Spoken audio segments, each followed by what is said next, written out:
ഇവിടെ ഇല്ലല്ലോ. രസാക്ക എവിടാ? ഉണ്ട്. ഉണ്ടോ? താഴെ അങ്ങേറ്റം ഒരു കുരിശിന്റെ പടം കണ്ടോ? ഓക്കെ.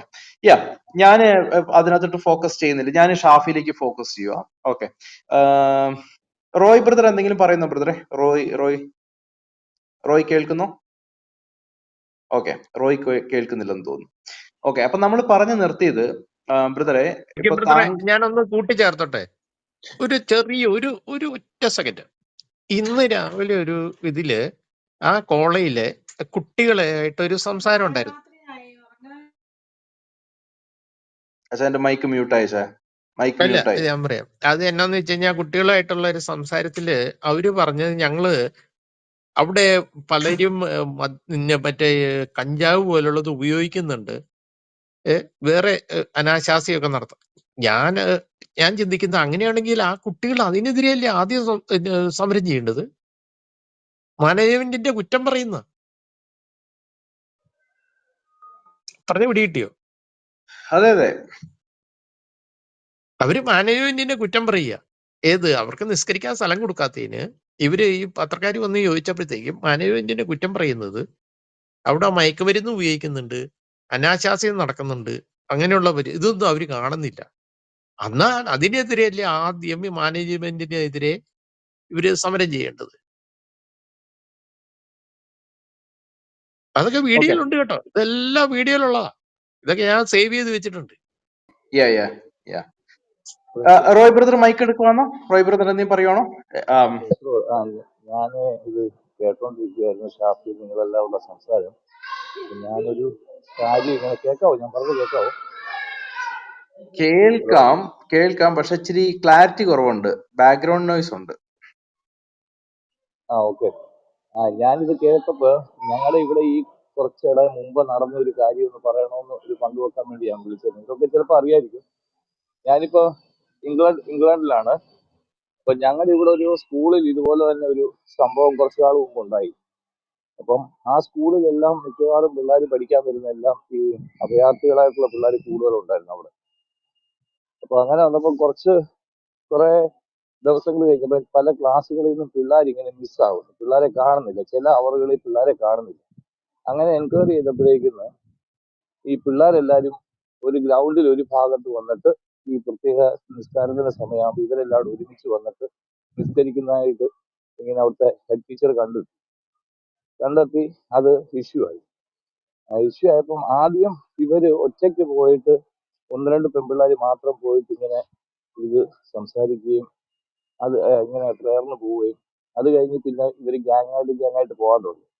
ഏകദേശം ഒരു 10-40 പിള്ളേരോളം ഇവർ കൂടിയാണ് അവിടെ നിസ്കാരം നടത്തിക്കൊണ്ടിരുന്നത്. അങ്ങനെ സ്കൂളിൽ ഇത് പബ്ലിക് സ്കൂളാണ്, പബ്ലിക് ഫണ്ടഡ് സ്കൂളാണ്.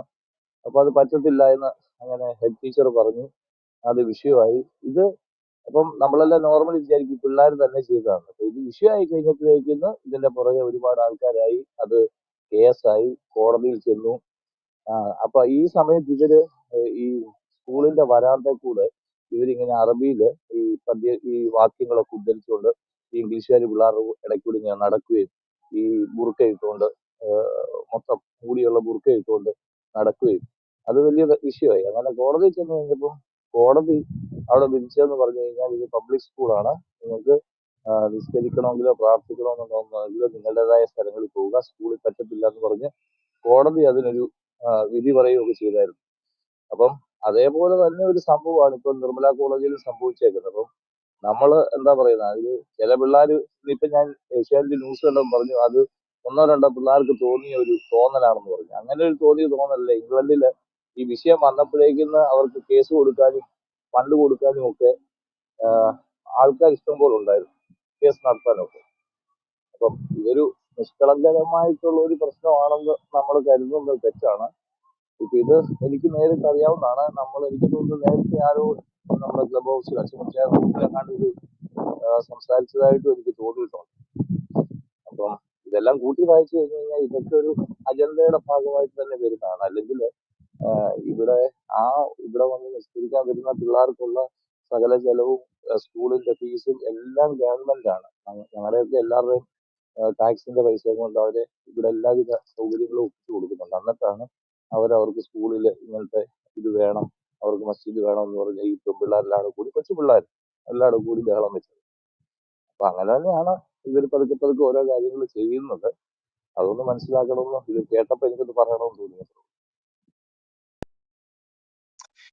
താങ്ക് യു റോയ് ബ്രദറെ. യാ കറക്റ്റ് ആണ്.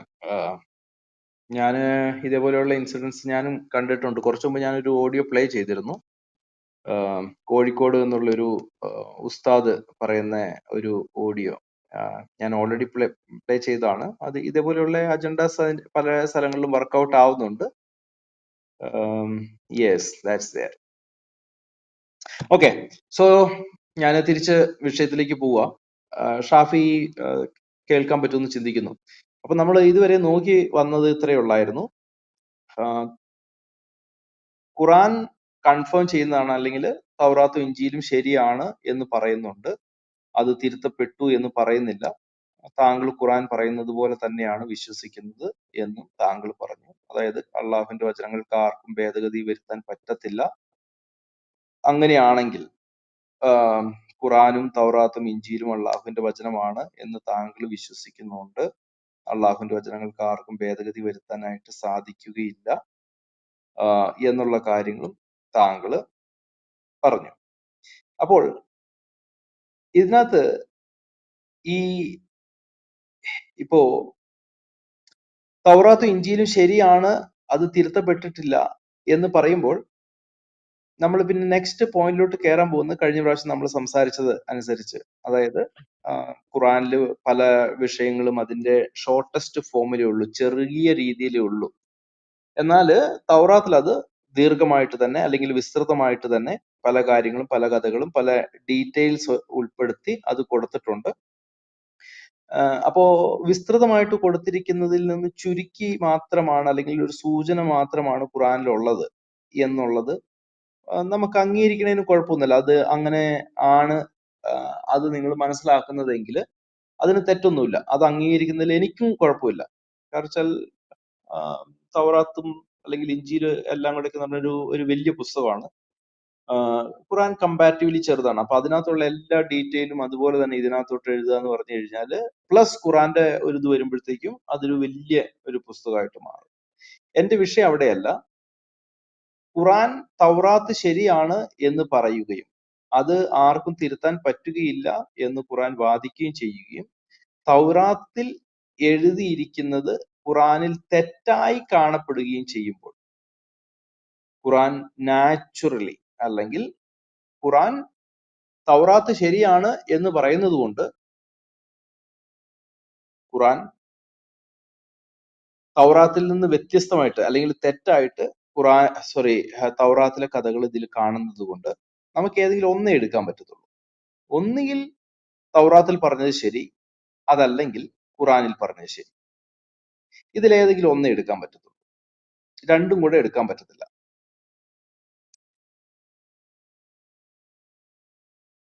നമ്മൾ ഡീറ്റെയിൽ ആയിട്ട് വായിച്ചു പഠിക്കുമ്പോൾ നമുക്ക് മനസ്സിലാക്കാൻ പറ്റുന്നത് ഈ മുസ്ലിം പണ്ഡിതന്മാര് ബൈബിളില് ഖുറാനിലെ കഥകൾ മനസ്സിലാക്കാൻ അല്ലെങ്കിൽ ഒരു വാക്യത്തിൽ ഒതുക്കി എഴുതിയിരിക്കുന്ന ഈ കാര്യങ്ങൾ മനസ്സിലാക്കാൻ ഇവര് ഡിപ്പെൻഡ് ചെയ്യുന്നത് തൗറാത്തിനെയാണ് എന്ന് നമുക്ക് വ്യക്തമായിട്ട് കാണാൻ പറ്റുന്നുണ്ട്. അങ്ങനെയാണെങ്കിൽ ഖുറാന് തെറ്റുപറ്റി എന്നുള്ള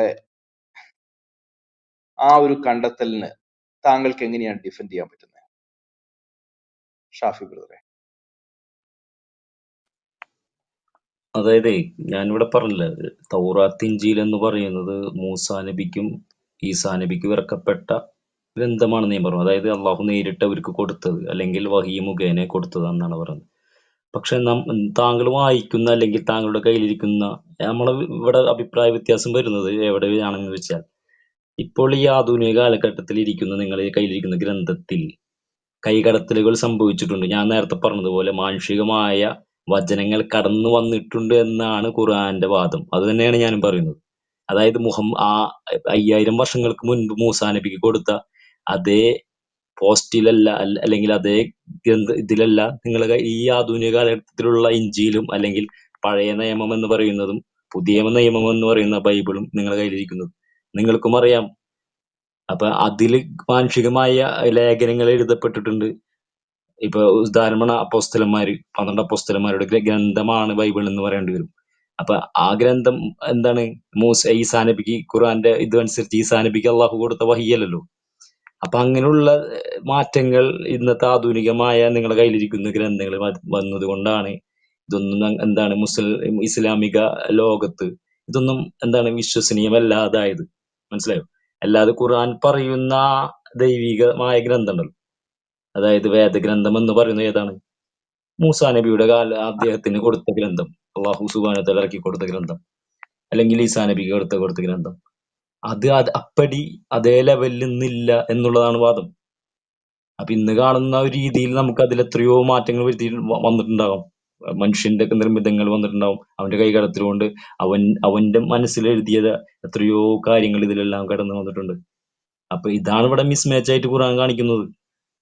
അപ്പൊ അത് ഇന്നത്തെ കാലഘട്ടത്തിൽ നമുക്ക് എന്താണ് വിശ്വസനീയമല്ല എന്നാണ് ഖുർആൻ പറയുന്നത്. അതും ഇവിടെ ഞാൻ നേരത്തെ താങ്കൾ വായിച്ചല്ലോ, ബക്രയുടെ 59-ാമത്തെ ആയത്ത്, 79 താങ്കൾ വായിച്ചു. അതാണ് സംഭവിച്ചിട്ടുള്ളത്. അല്ലാതെ അള്ളാഹു കൊടുത്ത ആ ഗ്രന്ഥത്തിൽ ആർക്കും മാറ്റം വരുത്താൻ പറ്റത്തില്ല. പക്ഷെ ഇതിൽ ഇങ്ങനെയെല്ലാം സംഭവിച്ചത് കൊണ്ടാണ് ഇത് വിശ്വസനീയമല്ലാതായത്. മനസ്സിലായോ? Okay okay.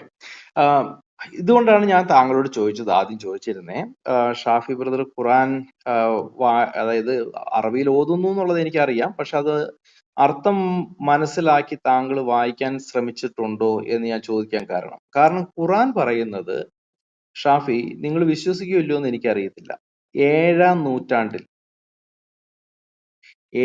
നൂറ്റാണ്ടിൽ ക്രൈസ്തവരുടെയും യഹൂദരുടെയും കൈകളിൽ ഉണ്ടായിരുന്ന പുസ്തകം ശരിയാണ് എന്ന് ഖുറാൻ പറയുന്നുണ്ട്. എന്താണ് താങ്കളുടെ അഭിപ്രായം? അതായത് ഇപ്പൊ താങ്കൾ പറഞ്ഞത് ഖുറാന്റെ വാദമല്ല, താങ്കൾ പറഞ്ഞത് ഖുറാനെതിരെയാണ് ഇപ്പൊ താങ്കൾ പറഞ്ഞിരിക്കുന്നത്. ഖുറാൻ പറയുന്നത് 7-ാം നൂറ്റാണ്ടിൽ ജീവിച്ചിരുന്ന ക്രൈസ്തവരുടെയും യഹൂദരുടെയും കൈകളിലുള്ള പുസ്തകം ശരിയാണ് എന്ന് പറയുന്നു. ഇത് 1-ാം നൂറ്റാണ്ടിലല്ല, 2-ാം നൂറ്റാണ്ടിലല്ല, 3-ലല്ല, 4-ലല്ല, 5-ലല്ല, 6-ലല്ല, 7-ാം നൂറ്റാണ്ടിൽ ജീവിച്ചിരുന്ന ക്രൈസ്തവരുടെയും യഹൂദരുടെയും കൈകളിലുള്ള തൗറാത്തും ഇഞ്ചീലും ശരിയാണ് എന്ന് ഖുറാൻ പറയുന്നുണ്ട്. താങ്കൾ ആ ഭാഗം മാത്രം ഒന്ന് അഡ്രസ് ചെയ്തേ. 7-ാം നൂറ്റാണ്ടിലുള്ള ഖുറാനും തൗറാത്തും ശരിയാണ്, ഇതാണ് ഖുറാന്റെ വാദം. താങ്കൾ എന്ത് പറയുന്നു? അല്ല ഐക്ക് ബ്രദറെ, അതേ ഖുർആൻ തന്നെയാണ് ഇവിടെ പറയുന്നത്. നേരത്തെ പറഞ്ഞതുപോലെ ബക്കറയിൽ പറയുന്നു, അതേ ഖുർആനിൽ തന്നെ 14-ാം നൂറ്റാണ്ട് മുന്നേ എന്താണ് അതേ ഖുർആൻ തന്നെയാണ് ഈ പറയുന്നത്. എന്ത്? നിങ്ങൾ തുച്ഛം വിലക്ക് വേണ്ടിയിട്ട് നിങ്ങൾ കൈ കൊണ്ട് എഴുതപ്പെട്ടത് എന്താണ് നിങ്ങളുടെ കയ്യിലുള്ള ആണെന്ന് നിങ്ങൾ വാദിച്ചു എന്ന് പറയുന്നത്. അല്ലാതെ അതില്ല എന്നല്ല പറയുന്നത്. അതിലൂടെ ഇത് ഇങ്ങനെ കടത്തപ്പെട്ടിട്ടുണ്ട്, അല്ലെങ്കിൽ അവിടെ എന്താണ് മനുഷ്യരുടെ കൈകൾ കടത്തപ്പെട്ട് അവരുടെ ലിപികളാൽ എഴുതപ്പെട്ടിട്ടുണ്ട്, എന്നിട്ട് അത് ദൈവികമാണെന്ന് ഇവർ വാദിക്കുന്നുണ്ട് എന്ന് ഖുർആൻ പറഞ്ഞത് കൊണ്ടാണ്. ഈ ഖുർആൻ തന്നെയാണ് ഇതും പറയുന്നത്. അപ്പൊ ഇത് സംഭവം ഇതും അതാണ് ഈ ഖുർആൻ പറയുന്നത്. ഇതില് എന്താണ് ഇതിൽ കടത്തപ്പെട്ടിട്ടുണ്ട്. അപ്പൊ ഇത് രണ്ടും മിസ്മാച്ച് ആയില്ലേ? ഇല്ല ബ്രദറെ, ആക്ച്വലി ഞാൻ വേണമെങ്കിൽ 2-ന്റെ-79 താങ്കൾക്ക് വേണ്ടിയിട്ടൊന്ന് വായിക്കാം. അവിടെ മുൻ വേദങ്ങള് തിരുത്തപ്പെട്ടു എന്നോ അതിനകത്ത് കൈ കടത്തിയെന്നോ ഒന്നും അവിടെ പറയുന്നില്ല. അത് മാത്രമല്ല, അവിടെ നിന്നല്ല, ഞാൻ പറഞ്ഞല്ലോ 12 സ്ഥലങ്ങളിൽ, ഖുറാനിൽ 12 സ്ഥലങ്ങളിൽ പേരെടുത്ത് തൗറാത്തും ഇഞ്ചീലും എന്ന് പറയുന്നുണ്ട്. താങ്കൾ വേണമെങ്കിൽ ഐ മീൻ ഇത് എവിടെന്നാ പറയുന്നതെന്ന് ചോദിച്ചു കഴിഞ്ഞാല്, മൂന്നാമത്തെ സൂറ 3 അവിടെ നിന്ന് തൊട്ട് തുടങ്ങിക്കഴിഞ്ഞാൽ 3-ന്റെ-48, 3-ന്റെ-65, 5-ന്റെ-46, 5-ന്റെ-47, 5-ന്റെ-66, 5-ന്റെ-68, 5-ാമത്തെ സൂറയിലാണ് ഏറ്റവും അധികം ഉള്ളത്, 5-ന്റെ-110. ഓക്കെ, ഇത്രയും ഭാഗം 5-ാമത്തെ സൂറയിൽ തന്നെ പേരെടുത്ത് പറയുന്നു. പിന്നെ 7-ന്റെ-157, 9-ന്റെ-111, 48-ാമത്തെ സൂറയിൽ 29, അതുപോലെ 57-ന്റെ-27, ഇങ്ങനെ കുറെ സ്ഥലങ്ങളിൽ, ചുരുങ്ങിയത് 12 സ്ഥലങ്ങളിൽ പേരെടുത്തും അതല്ലാതെ ഒത്തിരി സ്ഥലങ്ങളിൽ പേരെടുക്കാതെയും, അല്ലെങ്കിൽ മുൻ വേദങ്ങൾ എന്ന് പറഞ്ഞ ഭാഗങ്ങൾ വേറെയുണ്ട്.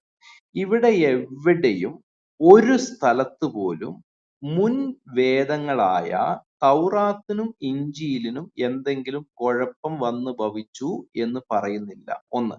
2, ഈ തൗറാത്തും ഇഞ്ചീലും അത് ശരിയാണ് എന്ന് പറയുന്നുമുണ്ട്. പിന്നെ താങ്കൾ ഈ പറയുന്നത് 2:79 പറയുന്നത് ചിലര്, ഓക്കെ, അതായത് 78 വായിച്ചാൽ നമുക്കറിയാം, അക്ഷരജ്ഞാനമില്ലാത്ത ചില ആളുകൾ, ഓക്കെ, അക്ഷരജ്ഞാനമില്ലാത്ത ചില ആളുകളും അവരിൽ ഇസ്രയേല്യരുണ്ട്. ഇസ്രയേല്യർ എന്നുള്ളത് ബ്രാക്കറ്റിലാണ്, യഹൂദന്മാരെ കുറിച്ചാണ് പറയുന്നത്. ഇസ്രയേല്യർ ഉണ്ട്. ചില വ്യാമോഹങ്ങൾ വെച്ച് പുലർത്തുന്നതല്ലാതെ വേദഗ്രന്ഥത്തെ പറ്റി അവർക്ക് ഒന്നും അറിയില്ല. ഓക്കെ, ഇവർക്ക് വേദത്തെ കുറിച്ച് അല്ലെങ്കിൽ വേദഗ്രന്ഥത്തെ കുറിച്ച് ഇവർക്കൊന്നും അറിയത്തില്ല. അത് എല്ലാവരും അല്ല. ജെവിക്ക് ബ്രദറെ തരാവേ. വേദഗ്രന്ഥത്തെ പറ്റി ഇവർക്ക് ഒന്നും അറിയത്തില്ല. അവർ ഊഹത്തെ അവലംബമാക്കുക മാത്രമാണ് ചെയ്യുന്നത്. എന്നിട്ട് പിന്നെ അടുത്ത കാര്യമാണ് പറയുന്നത്, എന്നാൽ സ്വന്തം കൈകൾ കൊണ്ട് ഗ്രന്ഥം എഴുതിയുണ്ടാക്കുകയും. ഓക്കെ, ഇത് മുൻവേദത്തെ അല്ല പറയുന്നത്, ഇത് ഇവര് എഴുതി ഉണ്ടാക്കുന്ന ഗ്രന്ഥത്തെ കുറിച്ചാണ് പറയുന്നത്. എന്നാൽ സ്വന്തം കൈകൾ കൊണ്ട് ഗ്രന്ഥം എഴുതി ഉണ്ടാക്കുകയും എന്നിട്ട് അത് അള്ളാഹുവിൽ നിന്ന് ലഭിച്ചതാണെന്ന് പറയുകയും ചെയ്യുന്നവർക്ക് നാശം. ഓക്കെ, അപ്പോ ഇപ്പൊ നമ്മൾ ഇവിടെ നോക്കുകയാണെങ്കിൽ 4 ഗ്രന്ഥമാണ് നിലനിൽക്കുന്നത്. ഒന്ന്, മുൻവേദങ്ങളായ തൗറാത്തും ഇഞ്ചീലും. 3, ഇപ്പോൾ മുഹമ്മദിന് ഇപ്പോൾ അവതരിപ്പിക്കപ്പെട്ടതായ ഖുറാൻ. 4, ഇവര് സ്വന്തം കൈകൾ കൊണ്ട് എഴുതി ഉണ്ടാക്കിയ ഗ്രന്ഥം. ഓക്കെ, എന്നിട്ട് ഈ ഗ്രന്ഥത്തെ കുറിച്ചാണ് പറയുന്നത്, സ്വന്തം കൈകൾ കൊണ്ട് എഴുതി ഉണ്ടാക്കി അത് അള്ളാഹുവിൽ നിന്ന് ലഭിച്ചതാണ് എന്ന് പറയുന്നവർക്ക് നാശം. ഇതാണ് പറയുന്നത്. അല്ലാതെ മുൻവേദങ്ങൾക്ക് ഇവിടെ എന്തെങ്കിലും പറ്റി എന്ന് പറയുന്നില്ല. ഞാൻ പറഞ്ഞല്ലോ, സൂറ 3:3, 3:48, 3:65. ഞാൻ ഒരു വാക്യം വേണ്ടി നിങ്ങൾക്ക് ഉദാഹരണമായിട്ട് ഞാൻ വായിച്ചു കേൾപ്പിക്കാം. 5-ാമത്തെ സൂറ അതിന്റെ 46-ാമത്തെ ആയത്ത് ഞാൻ കേൾപ്പിച്ചു തരാം. അവരെ എന്ന് പറഞ്ഞ മുൻ പ്രവാചകന്മാരെ, ഓക്കെ, അവരെ തുടർന്ന് അല്ലെങ്കിൽ ആ പ്രവാചകന്മാരെ തുടർന്ന് അവരുടെ കാൽപ്പാടുകളായി മറിയമിന്റെ മകൻ ഈസയെ തന്റെ മുമ്പിലുള്ള തൗറാത്തിനെ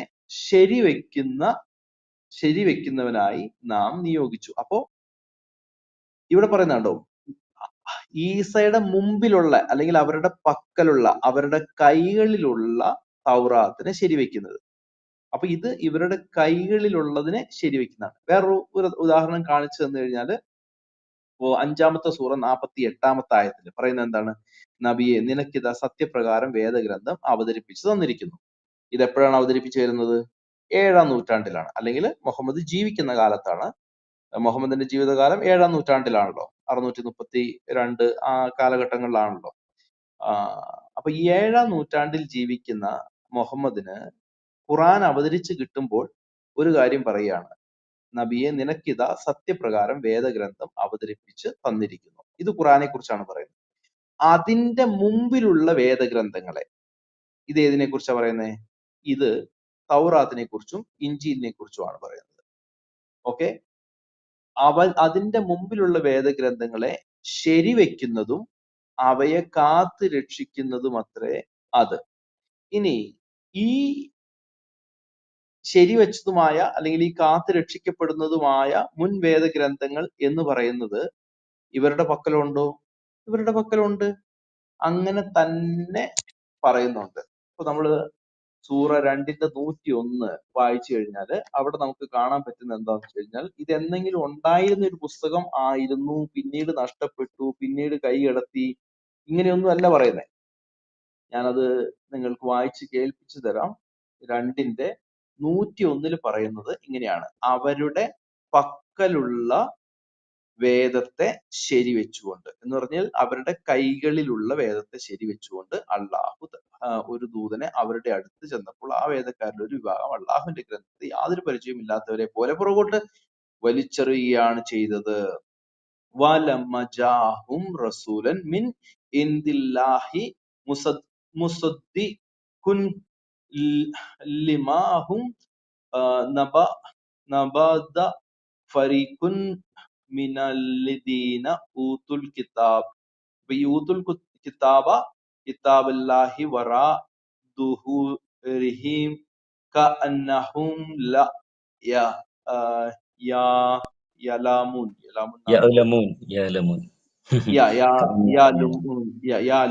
ഇതാണ് അതിനകത്ത് പറയുന്നത്. അപ്പൊ ഇതിനകത്ത് പറയുന്നത് കണ്ടോ, അവരുടെ പക്കലുള്ള അല്ലെങ്കിൽ അവരുടെ കൈകളിലുള്ള വേദഗ്രന്ഥത്തെ, അവരുടെ പക്കലുള്ള വേദഗ്രന്ഥത്തെ ശരിവെച്ചുകൊണ്ട്.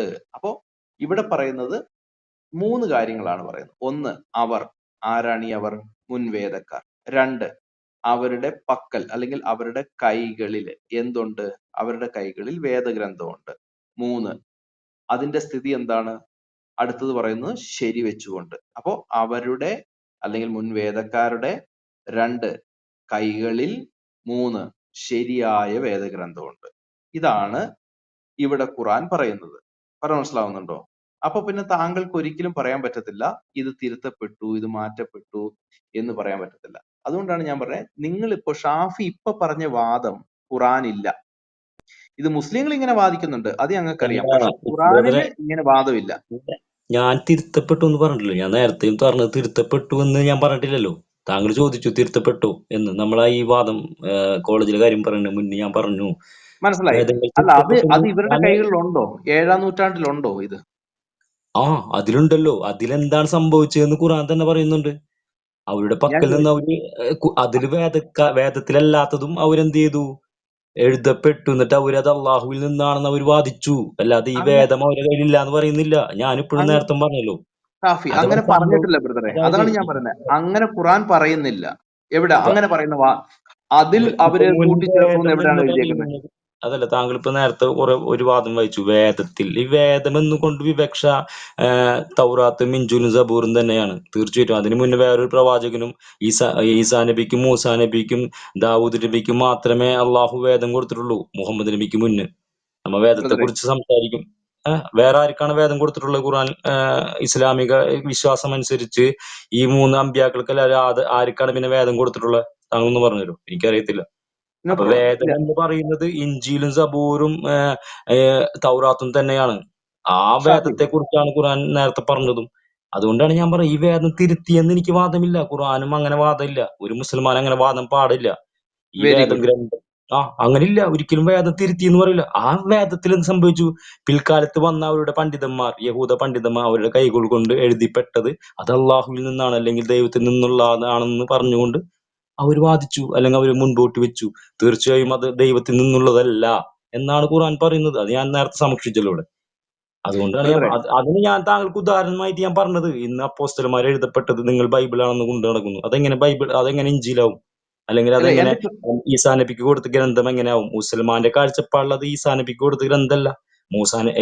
ഈസാ നബിക്ക് 100 വർഷങ്ങൾക്ക് ശേഷം അപ്പോസ്തലന്മാരെ കൈകൊണ്ട് എഴുതപ്പെട്ട ഒരു ലേഖനങ്ങളാണ് ഈ മത്തായിയുടെ സുവിശേഷം എന്ന് പറയുന്നത്. അതിനകത്തോട്ട് നമുക്ക് പോകാം. അതാണ് ഞാൻ നമുക്ക് നേരത്തെ സ്റ്റെപ്പ് ബൈ സ്റ്റെപ്പ് അതിന് ആയിട്ട് പോകാം. ഉദാഹരണമായിട്ടാണ് ഖുർആൻ പറയുന്നത്. എന്ത്? നിങ്ങളെ പണ്ഡിതന്മാരുടെ കൈകൊണ്ട് എഴുതപ്പെട്ടതാണത്. അത് ഇതിനെ കുറിച്ചാണ് ഈ പറയുന്നത്, മുൻവേദങ്ങളെ കുറിച്ച്. ബ്രദറെ, മുൻ വേദങ്ങളെ കുറിച്ചാണ് അവിടെ പറയുന്നത് എന്ന് പറയുന്നുണ്ടോ? നിങ്ങൾ ആ ഭാഗം വായിച്ചു. ഞാൻ താങ്കൾക്ക് അത് വായിച്ച് കേൾപ്പിച്ചു തന്നതല്ലേ? എന്നിട്ട് പിന്നെ നിങ്ങൾ എന്താണ് മാറ്റി പറയുന്നത്? അത് മുൻ വേദങ്ങളെ കുറിച്ചാണോ പറയുന്നത്?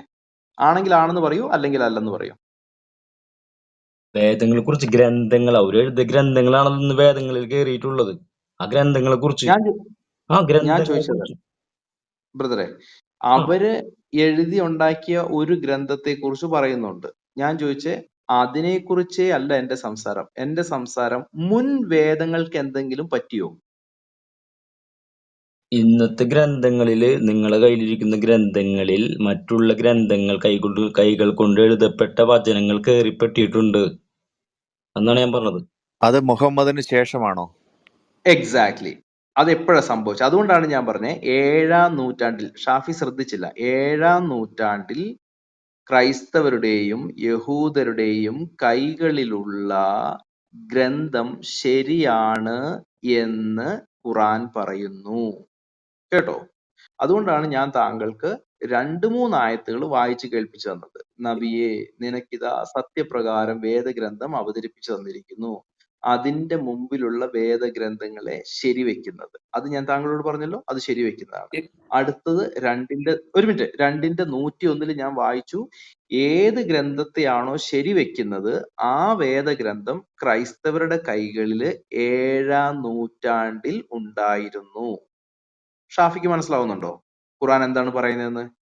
മനസ്സിലായി. ഓക്കെ, താങ്കൾ പറഞ്ഞത് മുഹമ്മദ് നബിക്ക് മുന്നല്ല ഇതൊക്കെ എഴുതപ്പെട്ടതെന്നല്ല പറഞ്ഞത്. അങ്ങനെയല്ല അല്ല താങ്കൾ വാദം?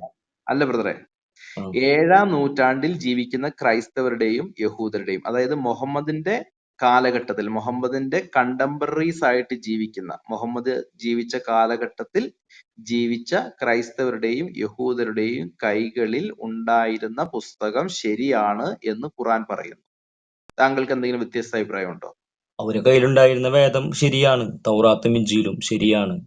റൈറ്റ്. ബ്രദറെ, അതെ, ആ അത് സമയത്ത് ആ സമയത്തുള്ള വേദഗ്രന്ഥത്തെ കുറിച്ചാണ് പറയുന്നത്. 7-ാം നൂറ്റാണ്ടിലുണ്ടായ വേദഗ്രന്ഥം, അത് എന്താ അള്ളാഹു ഇറക്കപ്പെട്ട വേദഗ്രന്ഥം ശരിയാക്കിക്കൊണ്ടാണ് ഖുർആൻ ഇതാക്കിയത്, ഓക്കെ. ഇറക്കപ്പെട്ടത്. എന്നാ അത് 7-ാം നൂറ്റാണ്ടിലുള്ള അവർക്കറിയാം ഇത് എന്താണ് തൗറാത്തിന്റെയും ഇഞ്ചീലിന്റെയും എന്താണ് ഇതിൽ അവിടുത്തെ പുരോഹിതന്മാർക്ക് അറിയാം അതിന്റെ തുടർച്ചയാണ് ഈ ഖുർആൻ എന്നുള്ളത്. അത് അവർ മറച്ചു വെച്ചു എന്നാണ് ഖുർആൻ അല്ല, അതിലൂടെ നമ്മുടെ പറയുന്നത്. ചോദ്യം അതല്ല, കുഴപ്പമില്ല. ഞാൻ ജെവിക്ക് തരുവാണെ, ഒരു മിനിറ്റ് തരുവാ. അപ്പോ ഷാഫിയുടെ അഭിപ്രായ പ്രകാരം 7-ാം നൂറ്റാണ്ട് വരെ, അല്ലെങ്കിൽ 7-ാം നൂറ്റാണ്ടിൽ ഉണ്ടായിരുന്ന ക്രൈസ്തവരുടെ കയ്യിലുള്ള തോറാത്തിനും ഇഞ്ചിയിലും കുഴപ്പമൊന്നുമില്ല, ശരിയല്ലേ? അങ്ങനെ വാദില്ല. അങ്ങനെ വാദം ഉണ്ടെങ്കിൽ തന്നെ ഈ എന്താണ് ബക്കറയുടെ 79-ാമത്തെ ആയത്തോ അല്ലെങ്കിൽ ഇതിനോട് ചുറ്റിപ്പറ്റ ആയത്തുകൾ അവിടെ ഖുർആനിൽ വരേണ്ട ആവശ്യകതയില്ല. കാരണം അവരുടെ ഗ്രന്ഥം അവരുടെ കയ്യിൽ, ഒറിജിനൽ ഗ്രന്ഥം അവരുടെ കയ്യിൽ ഉള്ളതിൽ കൂടെ തന്നെ അവരുടെ കൈകൾ കൊണ്ട് എഴുതപ്പെട്ടതും ഉണ്ടായിരുന്നു. അല്ലെങ്കിൽ ഈ പറയുന്ന 79-ന്റെ വചനങ്ങളും മറ്റുള്ള വചനങ്ങളും ഇവിടെ ഖുർആനിൽ വിമർശിക്കേണ്ട ആവശ്യമില്ലല്ലോ. ബ്രദറെ, അതല്ല യഹൂദന്മാർ ഇങ്ങനെയുള്ള വിമർശനം ഉണ്ടോ ഇല്ലയോ എന്നുള്ളതല്ല ചോദിക്കുന്നത്. നമ്മൾ ഇത്രയേ ഉള്ളൂ ഇവിടെ പറയുന്നത്, അവരുടെ കൈകളിലുള്ള അല്ലെങ്കിൽ അവരുടെ പക്കലുള്ള വേദഗ്രന്ഥം ശരിയാണ് എന്ന് ഖുറാൻ പറയുന്നുണ്ടോ ഇല്ലയോ? ഞാൻ ഇച്ചിരി കൂടെ ക്ലിയർ ആക്കി തരാം. ഓക്കെ, 7-ാം നൂറ്റാണ്ടിൽ ജീവിക്കുന്ന ക്രൈസ്തവരുടെ യഹൂദരുടെ പക്കലുള്ള ഗ്രന്ഥം ശരിയാണ് എന്ന് ഖുറാൻ പറയുന്നുണ്ടോ ഇല്ലയോ? താങ്കൾ വായിച്ചല്ലോ, അവരുടെ കയ്യിലുള്ള വേദഗ്രന്ഥം ശരിയാണെന്ന് ഖുർആൻ പറയുന്നുണ്ട്. താങ്കൾ വായിച്ചു. എത്രാമത്തെ ആയത്താണത്? ഒത്തിരി സ്ഥലത്തുണ്ട് ബ്രദറെ, പല സ്ഥലങ്ങളിലുണ്ട്. ഒരു ഉദാഹരണം മാത്രമാണ് ഞാൻ വായിച്ചു തന്നത്, 2:101. അതുപോലെ പല സ്ഥലങ്ങളിൽ എഴുതിയിട്ടുണ്ട്. പലതുണ്ട്. നമുക്ക് വേണമെന്നുണ്ടെങ്കിൽ, ഷാഫിക്ക് താല്പര്യം ഉണ്ടെന്നുണ്ടെങ്കിൽ ഇതുപോലെ എവിടേക്കാണ് എഴുതിയിരിക്കുന്നതെന്ന് ഞാൻ ഇനി വേണമെങ്കിൽ കാണിച്ചു തരാം. സൂറത്തെ ഞാനൊരു കാര്യം പറയാം. അധ്യായം 3-78 ഒന്ന് താങ്കൾ വായിക്കൂ. അധ്യായം 3-78 ഒന്ന് വായിക്കൂ. ഇമ്രാൻ 3:78, 3:65 താങ്കൾ ഉദ്ദേശിച്ച? 65-ലുണ്ട്. 78 ഓക്കെ, 3:78. ഞാനത് എടുക്കുമ്പോഴത്തേക്കും ജെവിക്ക് ഒന്ന് മൈക്ക് എടുക്കാവോ? ജെവിക്ക് എന്തായിട്ട് പറയുന്നുണ്ടായിരുന്നു? ബ്രദറെ, ഈ 7-ാം നൂറ്റാണ്ടിന് മുമ്പ് തന്നെ ഈ ബൈബിള് ഈ ലോകം മൊത്തം സ്പ്രെഡ് ആയതല്ലേ? എന്റെ ഇത് ശരിയാണെങ്കിൽ ഏഷ്യയിൽ വരെ ബൈബിളുകളൊക്കെ വന്നിട്ടുള്ളതാണ്. അതെ, ഈ ഇവര് പറയുന്ന തിരുത്തുന്നതിന് മുമ്പ് തന്നെ. അതെ, അതെ. പിന്നെ ഇവരുടെ വാദത്തിന് തന്നെ അതിന് 200 വർഷം അല്ലെങ്കിൽ 300 വർഷത്തിന് ശേഷമാണ് ഹദീസ് ഇറങ്ങിയിരിക്കുന്നത്. അതിനകത്ത് വല്ല പ്രതിപാദിക്കുന്നുണ്ടോ? ബ്രദറെ, ആക്ച്വലി ഹദീസിനോ അല്ലെങ്കിൽ ഖുറാനോ ക്രൈസ്തവരുടെ യഹൂദരുടെയും കയ്യിലുള്ള പുസ്തകം തിരുത്തപ്പെട്ടതാണ് എന്നുള്ള വാദം ഇല്ല. ഓക്കെ, ഇനി ഞാനൊരു ഉദാഹരണം പറയാം. ഞാൻ പൈസ കൊടുത്ത് ഒരു 1000 ഖുറാൻ മേടിച്ചു എന്നിരിക്കട്ടെ. ഒരു 1000 അല്ലെങ്കിൽ ഒരു 10,000 ഖുറാൻ ഞാൻ മേടിച്ചു എന്നിരിക്കട്ടെ. 10,000 ഖുറാൻ ഞാൻ മേടിച്ചിട്ട് ഞാൻ എന്റെ കൈകൾ കൊണ്ട് ആ ഖുറാൻ അങ്ങ് തിരുത്തി. എന്നിട്ട് ഞാനൊരു ക്ലെയിം വെക്കുകയാണ്, ഖുറാൻ തിരുത്തപ്പെട്ടു എന്ന് പറഞ്ഞു കഴിഞ്ഞാൽ മുസ്ലിങ്ങൾ സമ്മതിക്കുമോ? JVK എന്ത് തോന്നുന്നു? ഒരിക്കലും സമ്മതിക്കത്തില്ല. എന്തുകൊണ്ടാണ് സമ്മതിക്കാത്തത്? ഞാൻ തിരുത്തി എന്ന് പറയുന്നത് സത്യമല്ലേ? ഞാൻ അത് തിരുത്തിയല്ല, ഞാൻ 10,000 അല്ലെങ്കിൽ ഞാൻ 1,00,000 കോപ്പി തിരുത്തി. എന്നിട്ട് ഞാൻ പറയാണ് ഖുറാൻ തിരുത്തപ്പെട്ടു എന്ന് പറഞ്ഞു കഴിഞ്ഞാൽ മുസ്ലിങ്ങൾ എന്തുകൊണ്ട് സമ്മതിക്കത്തില്ല? കാരണം അവരുടെ ഉണ്ട് അതിന്റെ ഒറിജിനൽ. അതിന്റെ ഒറിജിനൽ ഉണ്ട്. അത് മാത്രമല്ല, അത് ലോകത്തെമ്പാടും കിടക്കുന്നുണ്ട്. എനിക്ക് എത്ര എണ്ണം തിരുത്താൻ പറ്റും? എനിക്ക് 1 തിരുത്താൻ പറ്റും, 2 തിരുത്താൻ പറ്റും, 1000 തിരുത്താൻ പറ്റും, 10,000 തിരുത്താൻ പറ്റുമായിരിക്കും. ഇനി അങ്ങേയറ്റം ഞാൻ മത്സരിച്ച് എനിക്ക് അങ്ങനെ ഒരു വാദില്ല കേട്ടോ. അല്ല, താങ്കൾക്കില്ല. അതുകൊണ്ട് ഖുർആനുമില്ല. ഖുർആനാ അതെ, വാദില്ലല്ലോ. ഇല്ല, അതുകൊണ്ടാണ് ഞാൻ ആ ഭാഗത്തോട്ട് പോകാതിരുന്നത്. അതുകൊണ്ടാണ് ഞാൻ അതുകൊണ്ടാണ് താങ്കളോട് ഞാൻ 78 വായിക്കാൻ പറഞ്ഞത്. അധ്യായം 3 മനസ്സിലായി. അല്ല, ഷാഫി അങ്ങനെ ക്ലെയിം ചെയ്യുന്നു ഉണ്ടായിരുന്നെങ്കിൽ ഞാൻ ഇപ്പൊ പറഞ്ഞ പോലെ പോയേനെ. പക്ഷെ താങ്കൾക്ക് അങ്ങനെ ഒരു വാദം ഇല്ല എന്നുള്ളത് കൊണ്ടാണ് ഞാൻ ആ സൈഡിലേക്ക് പോകാതിരുന്നത്. പക്ഷെ ഞാനിപ്പോ ജസ്റ്റ് JVK ഞാനും തമ്മിൽ സംസാരിച്ച സമയത്ത് അതൊന്ന് സൂചിപ്പിച്ചെന്നേ ഉള്ളൂ. താങ്കളുടെ വാദം അങ്ങനെയാണെന്നുള്ളതല്ല ഞാൻ പറഞ്ഞത്. ഓക്കെ, പക്ഷെ മറ്റ് പല മുസ്ലിങ്ങളും അങ്ങനെ വാദിക്കുന്നുണ്ട്. ഓക്കെ, സോ ഞാൻ 1,00,000 കോപ്പി തിരുത്തിയാലും ഈ ഖുറാൻ തിരുത്തപ്പെട്ടു എന്ന് പറയാൻ പറ്റത്തില്ല. കാരണം എന്നാലാവുന്ന ഖുറാൻ മാത്രമേ എനിക്ക് തിരുത്താൻ പറ്റത്തുള്ളൂ. ഇത് ലോകം മൊത്തം പരന്നു കിടക്കുകയാണ്. സകല മുസ്ലിങ്ങളുടെയും കയ്യിൽ ഈ ഖുറാനുണ്ട്. പറഞ്ഞ മനസ്സിലാവുന്നുണ്ടോ? അപ്പൊ അതുകൊണ്ട് ഏകദേശം AD 300 കാനനൈസേഷൻ കഴിഞ്ഞതല്ലേ? 425 യാ. അത് മാത്രമല്ല, അതിനു മുമ്പേ ബേസിക്കലി നമ്മൾ ഇതിന്റെ ഒരു പ്രിസർവേഷനെ കുറിച്ച് പറഞ്ഞു കഴിഞ്ഞാൽ നമ്മളുടെ കയ്യിൽ ഒറിജിനൽ ഇല്ല, പക്ഷെ പാപ്പരസും അതുപോലെ കോപ്പീസ് ഡെഫിനറ്റ്ലി അങ്ങനെ നമുക്ക് ഇത് കാണാൻ പറ്റും. അത് കൂടാതെ ഇനി എല്ലാ കോപ്പീസും നഷ്ടപ്പെട്ടു പോയെന്ന് പറഞ്ഞാലും ഫോർ ഫാദേഴ്സിന്റെ അല്ലെങ്കിൽ ചർച്ച് ഫാദേഴ്സിന്റെ സൈറ്റേഷനിൽ നിന്നും ഒക്കെ നമുക്ക് റീക്രിയേറ്റ് ചെയ്യാൻ പാകത്തിനുള്ളതും ഇതിന്റെ നമുക്ക് പറ്റുവാണെന്നുണ്ടെങ്കിൽ ഒരു ക്ലാസ് ചെയ്യാൻ ആഗ്രഹിക്കുന്നുണ്ട്. നാളെ JCB ബ്രദറിന്റെ ഒരു ക്ലാസ് ഉണ്ടാവും, ഒരു ദിവസം കഴിഞ്ഞിരുന്നു. ഇനി ഇതല്ലെന്നുണ്ടെങ്കിൽ കുറച്ച് നാൾ കഴിഞ്ഞിട്ട് ഒരു സാവകാശം അനുസരിച്ച് ഒരു പ്രസന്റേഷൻ ഞാൻ ചെയ്യാനായിട്ട് ആഗ്രഹിക്കുന്നുണ്ട്. നോക്കട്ടെ. എനിവേ നമുക്കത് സമയം ഏതായിരിക്കും? JC ബ്രദറുടെ അല്ലേ? സമയം എത്രയായിരിക്കും? അല്ല, JC ബ്രദറിനെ കണ്ടിട്ട് ഒരാഴ്ചയായി. എനിക്ക് ഈ ഒരു ലാസ്റ്റ് 1 വീക്കിൽ ഞാൻ അദ്ദേഹത്തെ ഒന്ന് കോണ്ടാക്ട് ചെയ്യാൻ നോക്കിയിട്ട് ഒരൊറ്റ റൂമിലും ഞാൻ അദ്ദേഹത്തെ കണ്ടില്ല. So he should be BC. ഞങ്ങൾ ചെക്ക് ചെയ്യുന്നുണ്ട്. ഞാന് അത് അങ്ങനെയാണെന്നുണ്ടെങ്കിൽ നാളെ ആ ക്ലാസ് ഉണ്ടാവും. ജസ്റ്റ് ഒന്ന് എന്നെ ഒന്ന് കോണ്ടാക്ട് ചെയ്താൽ മതി. ഞാൻ അതിന്റെ ലിങ്ക് തരാം, അല്ലെങ്കിൽ ഞാൻ ഇൻവൈറ്റ് ചെയ്തോളാം, കുഴപ്പമില്ല. ഓക്കെ. എനിവേ ഇനി അതല്ലെങ്കിലും നമ്മൾ ഈ വിഷയത്തെ കുറിച്ച് വരുന്ന നാളുകളിൽ ഒരു സെഷൻ ചെയ്യാനായിട്ട് താല്പര്യപ്പെടുന്നുണ്ട്. നമുക്ക് അന്നേരം ഡീറ്റെയിൽ ആയിട്ട് പഠിക്കാം. സോ ഇപ്പൊ ഷാഫിക്ക് ഇങ്ങനെ ഒരു വാദം ഇല്ലാത്തത് കൊണ്ട് നമ്മൾ അങ്ങോട്ട് പോയതുകൊണ്ട് കാര്യമില്ല. പക്ഷെ നമ്മളിപ്പോ തൽക്കാലം ഇത്ര മാത്രമേ പറയുന്നുള്ളൂ. ഈവൻ ഷാഫി പറയുന്ന ഈ വാദം പോലും നിലനിൽക്കുന്നില്ല ഖുറാൻ അനുസരിച്ച്. ഇപ്പൊ പറഞ്ഞ വാദം പോലും. ഞാൻ എന്തായാലും ഷാഫി പറഞ്ഞ വാക്യം ഒന്ന് വായിക്കാം. ആലു ഇമ്രാൻ 79 എന്നാണ് പറഞ്ഞത്. എത്രയാ പറഞ്ഞേ? 78. ഓക്കെ. വേദഗ്രന്ഥത്തിലെ വാചക ശൈലികൾ വളച്ചൊടിക്കുന്ന ചിലരും അവരുടെ കൂട്ടത്തിലുണ്ട്. അത് വേദഗ്രന്ഥത്തിൽ പെട്ടതാണെന്ന് നിങ്ങൾ ധരിക്കുവാൻ വേണ്ടിയാണത്. അത് വേദഗ്രന്ഥത്തിൽ ഉള്ളതല്ല. അവർ പറയും അത് അള്ളാഹുവിന്റെ പക്കൽ നിന്നുള്ളതാണെന്ന്. എന്നാൽ അത് അള്ളാഹുവിൽ നിന്നുള്ളതല്ല. അവർ അറിഞ്ഞുകൊണ്ട് അള്ളാഹുവിന്റെ പേരിൽ കള്ളം പറയുകയാണ്. ശരിയാണ്. ഇത് തന്നെയാണ് ഞാൻ പറഞ്ഞ വിവക്ഷയും. ഇവിടെ വേദഗ്രന്ഥം തിരുത്തപ്പെടുന്നല്ല പറഞ്ഞത്. ഖുറാനും അങ്ങനെ ഒരു ശൈലിയില്ല. ഖുറാന്റെ ശൈലി എന്താണ്? അവരുടെ പുരോഹിതന്മാർ അതിലെ വാചക ശൈലി വളച്ചൊടിച്ചു. അതുകൊണ്ടാണ് ഞാൻ നേരത്തെ പറഞ്ഞത്, ബൈബിളിന് 100 വർഷത്തിന് ശേഷമാണ് അപ്പോസ്തലന്മാർ എഴുതപ്പെട്ട ബൈബിൾ നിങ്ങൾ ഇരിക്കുന്നത്. അത് എങ്ങനെയാണ് ഈസാ നബിയുടെ പക്കൽ നിന്നുള്ളതാകും? അതാണ് ഇവിടെ ഖുറാൻ വിമർശിക്കുന്നത്. അതുകൊണ്ടാണ് ഞാൻ നേരത്തെ പറഞ്ഞത് വേദഗ്രന്ഥത്തിൽ വാചശൈലികൾ വളച്ചൊടിച്ചതാരാണ്?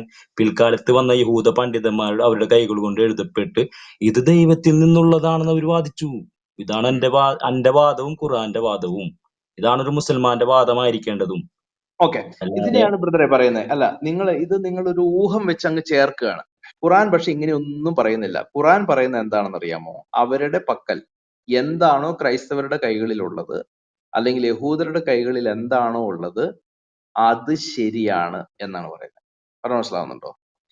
ഒന്ന്, അത് ഞാൻ കാണിച്ചു തരാം വേണമെന്നുണ്ടെങ്കിൽ. അത് ഞാൻ പറയുന്നതിന് ഞാൻ റെഫറൻസ് തരാം. ഇനിയിപ്പോ താങ്കളുടെ അടുത്ത് ഈ പുസ്തകത്തിൽ ഒരു മിനിറ്റ്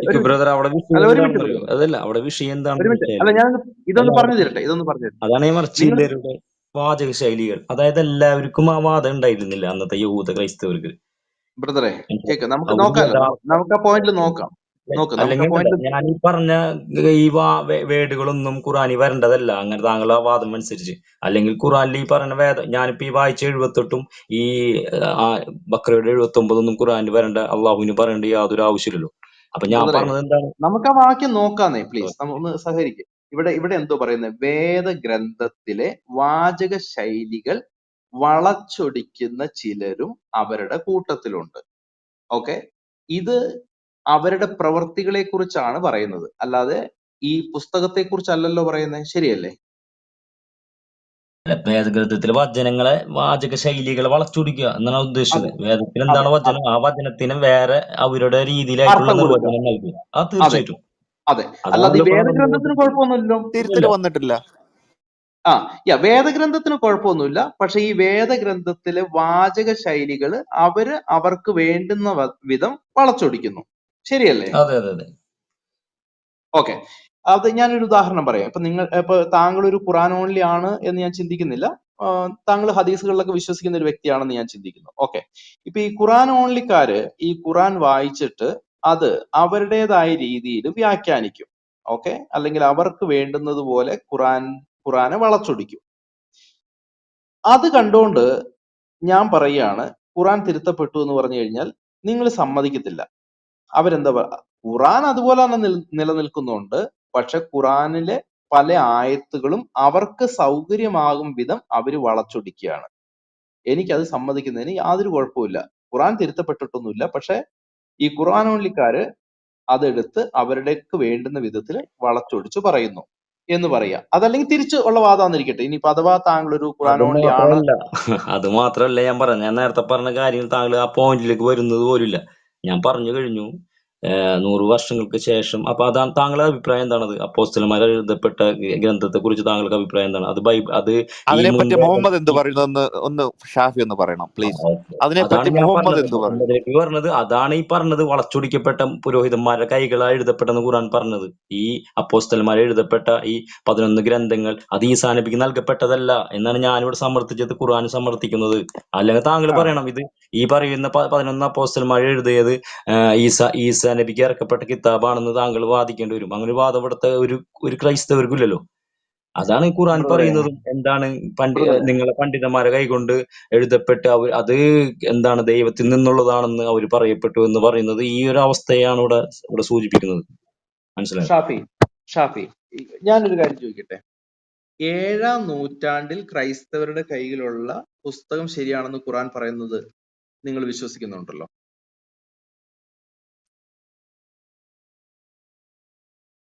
എന്തു പറയുന്നു? അത് ചിലരുടെ കാര്യമാണ് പറഞ്ഞത്. വേദങ്ങൾ അത് അപ്പടി വിശ്വസിച്ചവരുമുണ്ട് അവരുടെ കാലത്ത്. അല്ലാതെ ഈ പറഞ്ഞ പോലെ ആ വേദത്തിൽ വളച്ചൊടിക്കപ്പെട്ട കാര്യങ്ങൾ വിശ്വസിച്ചവരുമുണ്ട്. അത് ഖുർആൻ ഒരു വെല്ലുവിളി പോലെ ഇരിക്കാം. നിങ്ങൾക്കറിയത്തില്ലയോ? നിങ്ങളെ മുന്നിലുള്ള വേദത്തെ നിങ്ങൾക്കറിയാമല്ലോ. എന്നിട്ടും അതായത് എന്താണ് 71 എന്താണ് അധ്യായം 3-71 ചോദിക്കുന്നു, വേദക്കാരെ നിങ്ങൾ എന്തിനാണ് സത്യത്തെയും അസത്യവുമായി കൂട്ടിക്കലർത്തുകയും അറിഞ്ഞുകൊണ്ട് സത്യം മറച്ചു വെക്കുകയും ചെയ്യുന്നത് എന്ന് ഖുർആൻ ചോദ്യം തന്നെ ചോദിക്കുന്നുണ്ട് അവിടെ. നമ്മ ഈ പറഞ്ഞ ആലിമ്രാന്റെ 71 നോക്കി അറിയാം. വേദക്കാരെ നിങ്ങൾ എന്തിനാണ് സത്യത്തെ അസത്യവുമായി കൂട്ടിക്കലർത്തുകയും അറിഞ്ഞുകൊണ്ട് സത്യം മറച്ചു വെക്കുകയും ചെയ്യുന്നത് എന്ന് ഖുർആൻ ഒരു ചോദ്യം 14 നൂറ്റാണ്ട് മുന്നേ അവിടെ ചോദിച്ചിട്ടുണ്ട്. അപ്പൊ എന്തുകൊണ്ടാണ് അങ്ങനെ ചോദ്യം ചോദിക്കാൻ കാരണം? ഈ അസത്യവും സത്യവും കൂട്ടിക്കലർത്തിയവർ അവരുടെ കയ്യിലുണ്ടായിരുന്നു. അതെന്താണ് സത്യം എന്നതും ഈ അസത്യം എന്താണെന്നുള്ളതും വേർതിരിച്ചറിയാൻ അറിയാത്ത രീതിയിലായിരുന്നു എന്നുള്ളത്. അതുകൊണ്ടാണ് 14 നൂറ്റാണ്ടുകൾക്ക് മുന്നേ ഈ ആലിമ്രാന്റെ 71-ാമത്തെ ആയത്തിൽ ഈ ഒരു ആയത്തൂടെ എഴുതപ്പെട്ടത്. ഷാഫി, അത് ഏത് പാരബിളിനെ കുറിച്ചിട്ടാണ് അല്ല ഉദ്ദേശിക്കുന്നത്? ജെവികെ ബ്രദറെ, ഒരു മിനിറ്റ് ജെവികെ. ഷാഫി, ഇതുപോലെയുള്ള വിമർശനങ്ങള് മനുഷ്യന്റെ ചെയ്തികളെ വിമർശിക്കുന്ന വേറെയും പല സ്ഥലമുണ്ട്. ഞാൻ ഉദാഹരണം പറയാം. സൂറ 2-ാമത്തെ സൂറ അതിന്റെ 85-ാമത്തെ നിങ്ങൾ വായിക്കുക. അതൊരു മീഡിയം സൈസ് സൂറയാണ്, സോറി ഒരു ആയത്താണ്, ഇച്ചിരി വലുത്. ഞാൻ അത് ആദ്യം തൊട്ട് വായിക്കുന്നില്ല, എങ്കിലും അതിന്റെ ഏകദേശം നടുക്ക് ഭാഗത്തുനിന്ന് എന്നിട്ട് നിങ്ങൾ ഇതാ സ്വജനങ്ങളെ കൊന്നുകൊണ്ടിരിക്കുന്നു എന്ന് പറഞ്ഞ് തുടങ്ങുന്ന ഒരു സൂറയാണ്. അതിന്റെ ഒരു പകുതി ഭാഗം എത്തുമ്പോൾ എങ്ങനെയാണ് പറയുന്നത്? നിങ്ങൾ വേദഗ്രന്ഥത്തിലെ ചില ഭാഗങ്ങൾ വിശ്വസിക്കുകയും മറ്റ് ചിലത് തള്ളിക്കളയുകയുമാണോ? കണ്ടോ? അപ്പൊ ഇതുപോലെ മനുഷ്യർ ചെയ്യുന്ന പ്രവർത്തികളെ ഖുറാൻ വിമർശിക്കുന്നുണ്ട്. ഇവര് ചെയ്യുന്നത് എന്താണ്? നിങ്ങൾ വേദഗ്രന്ഥത്തിലെ ചില ഭാഗങ്ങൾ വിശ്വസിക്കുന്നു, എന്നാൽ ചില ഭാഗങ്ങൾ വിശ്വസിക്കുന്നില്ല. ഇത് മനുഷ്യരുടെ പ്രവർത്തികളെ കുറിച്ചാണ് പറയുന്നത്. ഒരു ഉദാഹരണത്തിന്, ഒരു മുസ്ലിം ഖുറാനിലെ ചില ഭാഗങ്ങൾ വിശ്വസിക്കുന്നുണ്ട്, ചില ഭാഗങ്ങൾ വിശ്വസിക്കുന്നില്ല.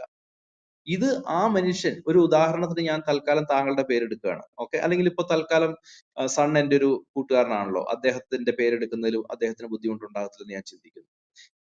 സൺ കേൾക്കുന്നുണ്ടല്ലോ അല്ലെ? ഓക്കെ, ജെവിക്ക് എന്നെ കേൾക്കുന്നുണ്ടേ? ഉണ്ട്. എന്റെ പേര് പറഞ്ഞു, നോ പ്രോബ്ലം. ഓക്കെ ജെവിക്ക് ഒരു മുസ്ലിം ആണെന്നിരിക്കട്ടെ. ഓക്കെ, ജെവിക്ക് ഖുറാനിലെ ജെവിക്ക് ഖുറാനിലെ ചില വാക്യങ്ങൾ വിശ്വസിക്കുന്നുണ്ട്, പക്ഷെ ചില വാക്യങ്ങൾ വിശ്വസിക്കുന്നില്ല. ഇപ്പൊ ജെവിക്ക് ചില വാക്യങ്ങൾ എടുക്കുന്നു, ചില വാക്യങ്ങൾ എടുക്കുന്നില്ല എന്നുള്ളത് വെച്ചുകൊണ്ട് ഞാൻ പറയാണ് ഖുറാൻ തിരുത്തപ്പെട്ടു എന്ന് പറഞ്ഞു കഴിഞ്ഞാൽ ഷാഫി സമ്മതിക്കത്തില്ല. താങ്കൾ എന്നോട് എന്ത് ചോദിക്കും? ചേട്ടാ, ജെവിക്ക് ചില വാക്യങ്ങൾ എടുക്കുന്നു, ചില വാക്യങ്ങൾ എടുക്കുന്നില്ല എന്നുള്ളത് കൊണ്ട് ഖുറാൻ എങ്ങനെ തിരുത്തപ്പെടും? അത് ന്യായമായ ഒരു ചോദ്യമാണ്. കാരണം അത് JVK ചെയ്യുന്ന ഒരു പ്രവൃത്തിയെയാണ് വിമർശിക്കുന്നത്, അല്ലാതെ ഖുറാനെ അല്ല. എന്ന് പറയുന്ന പോലെയാണ് ഇപ്പൊ താങ്കൾ എടുക്കുന്ന ഭാഗങ്ങളിലെല്ലാം ഈ മനുഷ്യർ ചെയ്യുന്ന, അല്ലെങ്കിൽ വേദക്കാർ ചെയ്യുന്ന, വേദക്കാരിൽ എല്ലാവരും അല്ല, വേദക്കാരിൽ പലരും, ചിലരും, അല്ലെങ്കിൽ അധികം പേരെന്ന് കൂട്ടിക്കോ, അധികം പേരും ചെയ്യുന്ന പ്രവർത്തികളെയാണ് വിമർശിക്കുന്നത്, അല്ലാതെ വേദത്തെ അല്ല വിമർശിക്കുന്നത്. ഇനി വേദത്തെ കുറിച്ച് പറയുന്ന ഭാഗങ്ങളുണ്ട്, വേദക്കാരെ കുറിച്ചല്ല, വേദത്തെ കുറിച്ച് പറയുന്ന കാര്യമുണ്ട്. വേദത്തെ കുറിച്ച് പറയുന്നത് വേദത്തിന് ഒരു കുഴപ്പവും വന്നിട്ടില്ല, അല്ലെങ്കിൽ അത് ശരിയാണ് എന്ന് പറയുന്നു. വേദക്കാരെ കുറിച്ച് പറയുന്നുണ്ട്. വേദക്കാരെ കുറിച്ച് പറയുന്നത് ഇങ്ങനെയാണ്: അവരുടെ കൈകളിൽ വേദഗ്രന്ഥമുണ്ട്, അത് ശരിയാണ്, പക്ഷെ അവർ അതിലെ പലതും വിശ്വസിക്കുന്നു, മറ്റു പലതും വിശ്വസിക്കുന്നില്ല. കണ്ടോ? അപ്പൊ അവരുടെ പ്രവൃത്തികള് തെറ്റാണ്, മറിച്ച് വേദത്തിന് കുഴപ്പമൊന്നുമില്ല. ഷാഫിക്ക് അത് മനസ്സിലാവുന്നുണ്ട് എന്ന് ഞാൻ ചിന്തിക്കുന്നു. മനസ്സിലായി താങ്കൾ പറഞ്ഞത് എനിക്ക് മനസ്സിലായി. ഇതുപോലെയാണ് ഇപ്പൊ താങ്കൾ പറഞ്ഞ എല്ലാ ആയത്തുകളും. ഇനി വേദത്തെ കുറിച്ച് എന്താ പറഞ്ഞിരിക്കുന്നത്? അതേ ആയത്തിൽ തന്നെ ഞാൻ വേറൊരു ആയത്ത് കാണിച്ചു തരാം. അപ്പൊ ഞാൻ പല ആയത്തുകൾ കാണിച്ചു തന്നു, എങ്കിലും നമ്മൾ ഈ റിപ്പീറ്റ് ചെയ്യുന്നതുകൊണ്ട് ഇനിയിപ്പോ നമ്മൾ റിപ്പീറ്റ് ചെയ്തില്ല, മുമ്പോട്ട് പോകത്തേ ഉള്ളൂ. ഈ ബക്കറ അതിന്റെ 89-ാമത്തെ ഒരു ആയത്തിൽ പറയുന്നത്, അതിന് പറയുന്നത് അവരുടെ കൈവശമുള്ള വേദത്തെ ശരിവെക്കുന്ന ഒരു ഗ്രന്ഥം. അത് ഖുറാനെ കുറിച്ചാണ് പറയുന്നത്. അപ്പോ ഇവിടെ പറയുന്നത് എന്താണ്? അവരുടെ, ആരുടെ? മുൻ വേദക്കാരുടെ, അല്ലെങ്കിൽ ക്രൈസ്തവരുടെയും യഹൂദരുടെയും കൈവശമുള്ള. അപ്പൊ അവർക്ക് അവരുടെ കൈകളിൽ എന്തുണ്ട്? അവരുടെ കൈകളിൽ ഒരു വേദഗ്രന്ഥമുണ്ട്. ആ വേദഗ്രന്ഥത്തെ കുറിച്ച് എന്താണ് സാക്ഷ്യപ്പെടുത്തുന്നത്? അവരുടെ കൈവശമുള്ള വേദത്തെ ശരിവെക്കുന്ന ഒരു ഗ്രന്ഥം എന്ന് പറഞ്ഞാണ് ഖുറാന്റെ അവതരണത്തെ കുറിച്ച് പറയുന്നത്. പക്ഷെ വേദക്കാര് ചെയ്യുന്നതെല്ലാം ശരിയാണെന്ന് ഖുറാൻ പറയുന്നില്ല, മറിച്ച് അവരെ വിമർശിക്കുന്നുണ്ട്. പക്ഷെ അവരുടെ കൈകളിലുള്ള പുസ്തകം ശരിയാണ് എന്ന് പറയുന്നുണ്ട്. ഇത് എപ്പോഴാ പറയുന്നത് അറിയാം? വേദക്കാരൻ മാത്രല്ല വിമർശിക്കുന്നത്, അവരെ കൈ കൊണ്ട് എഴുതപ്പെട്ട ഗ്രന്ഥത്തെയും ഖുറാൻ വിമർശിക്കുന്നുണ്ട് കേട്ടോ. അത് ഞങ്ങളുടെ അതെ, അത് മുൻവേദങ്ങളെ കുറിച്ചല്ല ബ്രദറെ, അത് ഞാൻ ആദ്യം എടുത്ത് പറഞ്ഞല്ലോ. അവരുടെ കൈകൾ എഴുതപ്പെട്ട കിതാബ്, അല്ലെങ്കിൽ അവരുടെ ഗ്രന്ഥത്തെ, അവരുടെ കൈകളാൽ എഴുതപ്പെട്ട ഗ്രന്ഥത്തെയും ഖുറാൻ വിമർശിക്കുന്നുണ്ട്. അത് താങ്കളോട് അടിവരയിട്ട് പറയണം. അത് മാത്രം വിമർശിക്കുന്നു എന്ന് മാത്രമല്ല, അതിനകത്ത് പറയുന്നത് അവര് സ്വന്തം കൈകൾ കൊണ്ട് ഒരു ഗ്രന്ഥം എഴുതി ഉണ്ടാക്കുകയും അത് അള്ളാഹുവിൽ നിന്നാണ് എന്ന് പറയുകയും ചെയ്തവർക്ക് നാശം. അങ്ങനെയാണ് ഒരുപാട് സ്ഥലങ്ങളിൽ പറയുന്നുണ്ട്. റൈറ്റ്. ഓക്കെ, പക്ഷെ അത് ഏത് ഗ്രന്ഥമാന്ന് ഒരു ഖുറാനിലും കാണുന്നില്ല. അത് ഏത്, അങ്ങനെ ഒരു പുസ്തകമായിരിക്കും, അല്ലെങ്കിൽ ഒരു ഭാഗമായിരിക്കും. അല്ല JVK, അത് മുൻവേദ ഗ്രന്ഥമല്ല. എന്തായാലും അത് മുൻവേദ, അത് ക്രൈസ്തവരുടെയും, ഒരു മിനിറ്റ്, അത് ക്രൈസ്തവരുടെയും യഹൂദരുടെയും കയ്യിലുള്ള പുസ്തകത്തെ കുറിച്ചല്ല ആ പറയുന്നത്. കറക്റ്റ് അല്ലേ? മുൻവേദങ്ങളെ കുറിച്ചല്ല അത് പറയുന്നത്. അത്രയും ക്ലാരിറ്റിവരാണല്ലോ മുൻവേദങ്ങൾ കൊടുത്തവര്. അത് ഞാൻ നേരത്തെ താങ്കളോട് പറഞ്ഞു. വേദങ്ങൾ കൊടുത്തത് ഒന്ന് ഈസാ നബിക്ക്, അതായത് ഇസ്രായേൽ സന്തതികൾക്കാണ് മുൻവേദങ്ങൾ അള്ളാഹു കൊടുത്തിട്ടുള്ളത്. അതായത് ഈസക്ക്, മോസക്ക്, ദാവൂദിന്. ഇത് 3 ഗ്രന്ഥ ഖുർആൻ പറയുന്ന വേദങ്ങളുള്ളൂ. അല്ലാതെ ഇസ്രായേൽ സന്തതികൾക്കല്ലാതെ ഒരു ഗ്രന്ഥവും മറ്റുള്ള സന്തതികൾക്ക് നബി അള്ളാഹു കൊടുത്തതായിട്ട് ഖുർആനിൽ എവിടെയും കാണിക്കുന്നില്ല. അപ്പൊ ഈ വേദഗ്രന്ഥങ്ങൾ കൊടുത്തത് ബനു ഇസ്രായേൽ സന്തതികൾക്കാണ്, അതായത് അതല്ല നമ്മുടെ വിഷയം, അതല്ല ബ്രദറെ, നമ്മുടെ വിഷയം ഇത്രയും വിഷയത്തിൽ താങ്കൾ പറയുന്ന വേദവും ഈ ഗ്രന്ഥവും തമ്മിലുള്ള ബന്ധമാണ് ഞാൻ പറഞ്ഞത്. ഈ ഗ്രന്ഥം ഉണ്ടാക്കിയതും ഈ വേദം കൊടുക്കപ്പെട്ടതും ഇസ്രായേൽ സന്തതികൾക്ക് മാത്രമാകുന്നു എന്നാണ് ഞാൻ ഇവിടെ പറഞ്ഞത്. ഖുർആൻ അതന്നെയാണ് പറയുന്നത്. ഈ ഗ്രന്ഥം കൊടുത്തത് ആർക്കാണ്? വേദഗ്രന്ഥം കൊടുക്കപ്പെട്ടത് ആർക്കാണ്?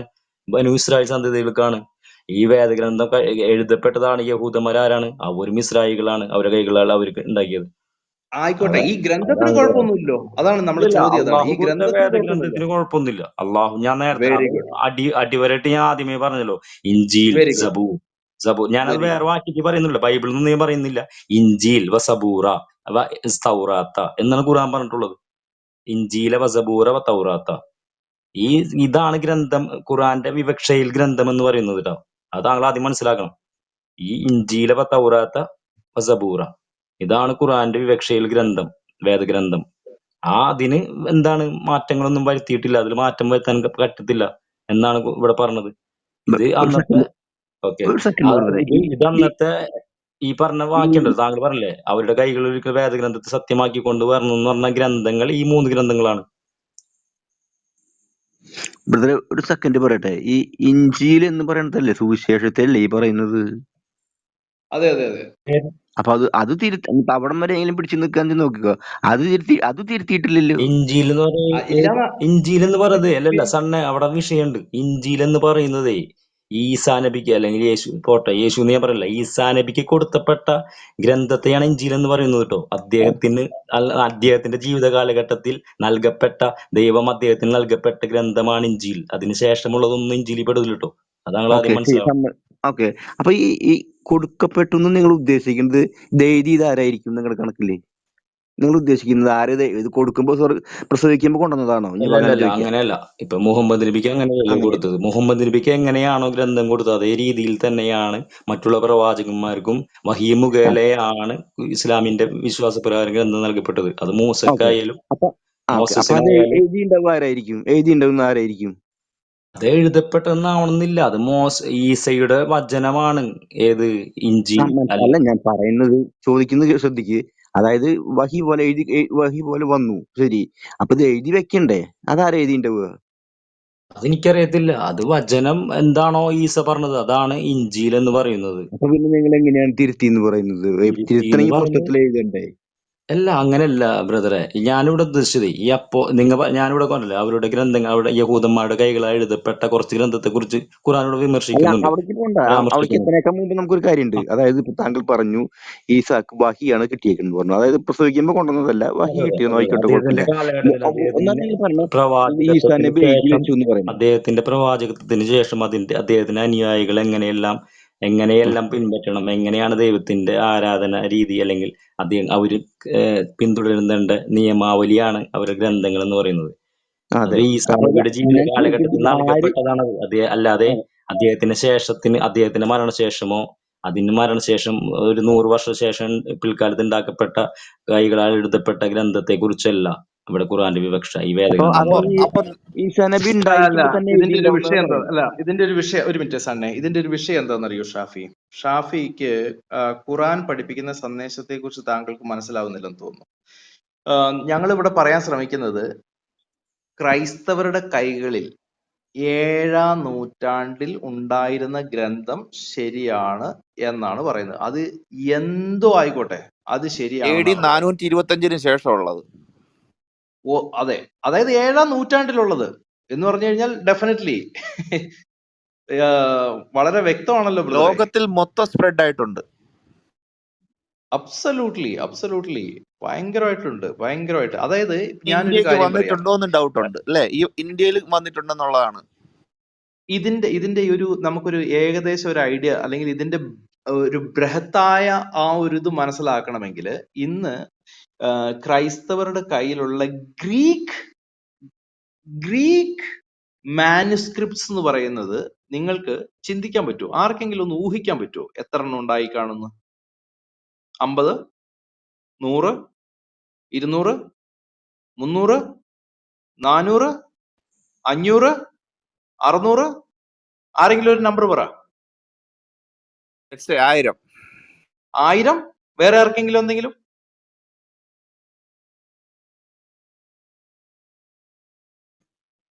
വേറെ ചിലരുടെ കൂട്ട്. പിന്നെ 25,000 ഒരു ഇത് കേട്ടിട്ടുണ്ട്. അല്ല, അത് മൊത്തമാണ്. ഞാൻ പറയുന്നത് ഗ്രീക്ക് മാനുസ്ക്രിപ്റ്റ് ന്യൂ ടെസ്റ്റ്മെന്റ്. ഈ 25,000 മറ്റേ സുവിശേഷങ്ങളുടെ അല്ലേ? അല്ല, നമ്മളിപ്പോ മാനുസ്ക്രിപ്റ്റിന്റെ മാത്രം നോക്കുക. ഗ്രീക്ക് മാനുസ്ക്രിപ്റ്റ് മാത്രം. ഞാൻ പറയുന്നത് കേൾക്കുന്നുണ്ടോ? Greek manuscript. കേൾക്കുന്നുണ്ട്. 1000. അതിൽ നിന്ന് ഇച്ചിരി കൂട്ടിക്കേ. ഇല്ല, താങ്കൾ പറയുന്നത് ഞാൻ പറഞ്ഞല്ലോ, ഈ വേദഗ്രന്ഥം ശരിയാക്കപ്പെട്ടതാണെന്ന് ഖുർആൻ, നിങ്ങളുടെ കയ്യിലിരിക്കുന്ന വേദഗ്രന്ഥം ശരിയാണ് എന്ന് ഖുർആൻ പറയുന്നതിൽ എനിക്ക് യാതൊരു പ്രോബ്ലം ഇല്ലല്ലോ. പിന്നെന്താണ് 1000-ന് ശേഷം ഉണ്ടാക്കിയത് ആരെഴുതിയെന്നൊക്കെ പറഞ്ഞ സംശയം ഉണ്ടല്ലോ എനിക്ക്. അതാണ് വിഷയം. ഈ വേദഗ്രന്ഥം എന്ന് ഞാൻ പറഞ്ഞു, വേദഗ്രന്ഥം അതിനെ കുറിച്ചാണ് ഞാൻ ഈ പറയുന്നത്. ഷാഫി, അതുകൊണ്ടാണ് ഞാൻ ഈ പറയുന്നത്.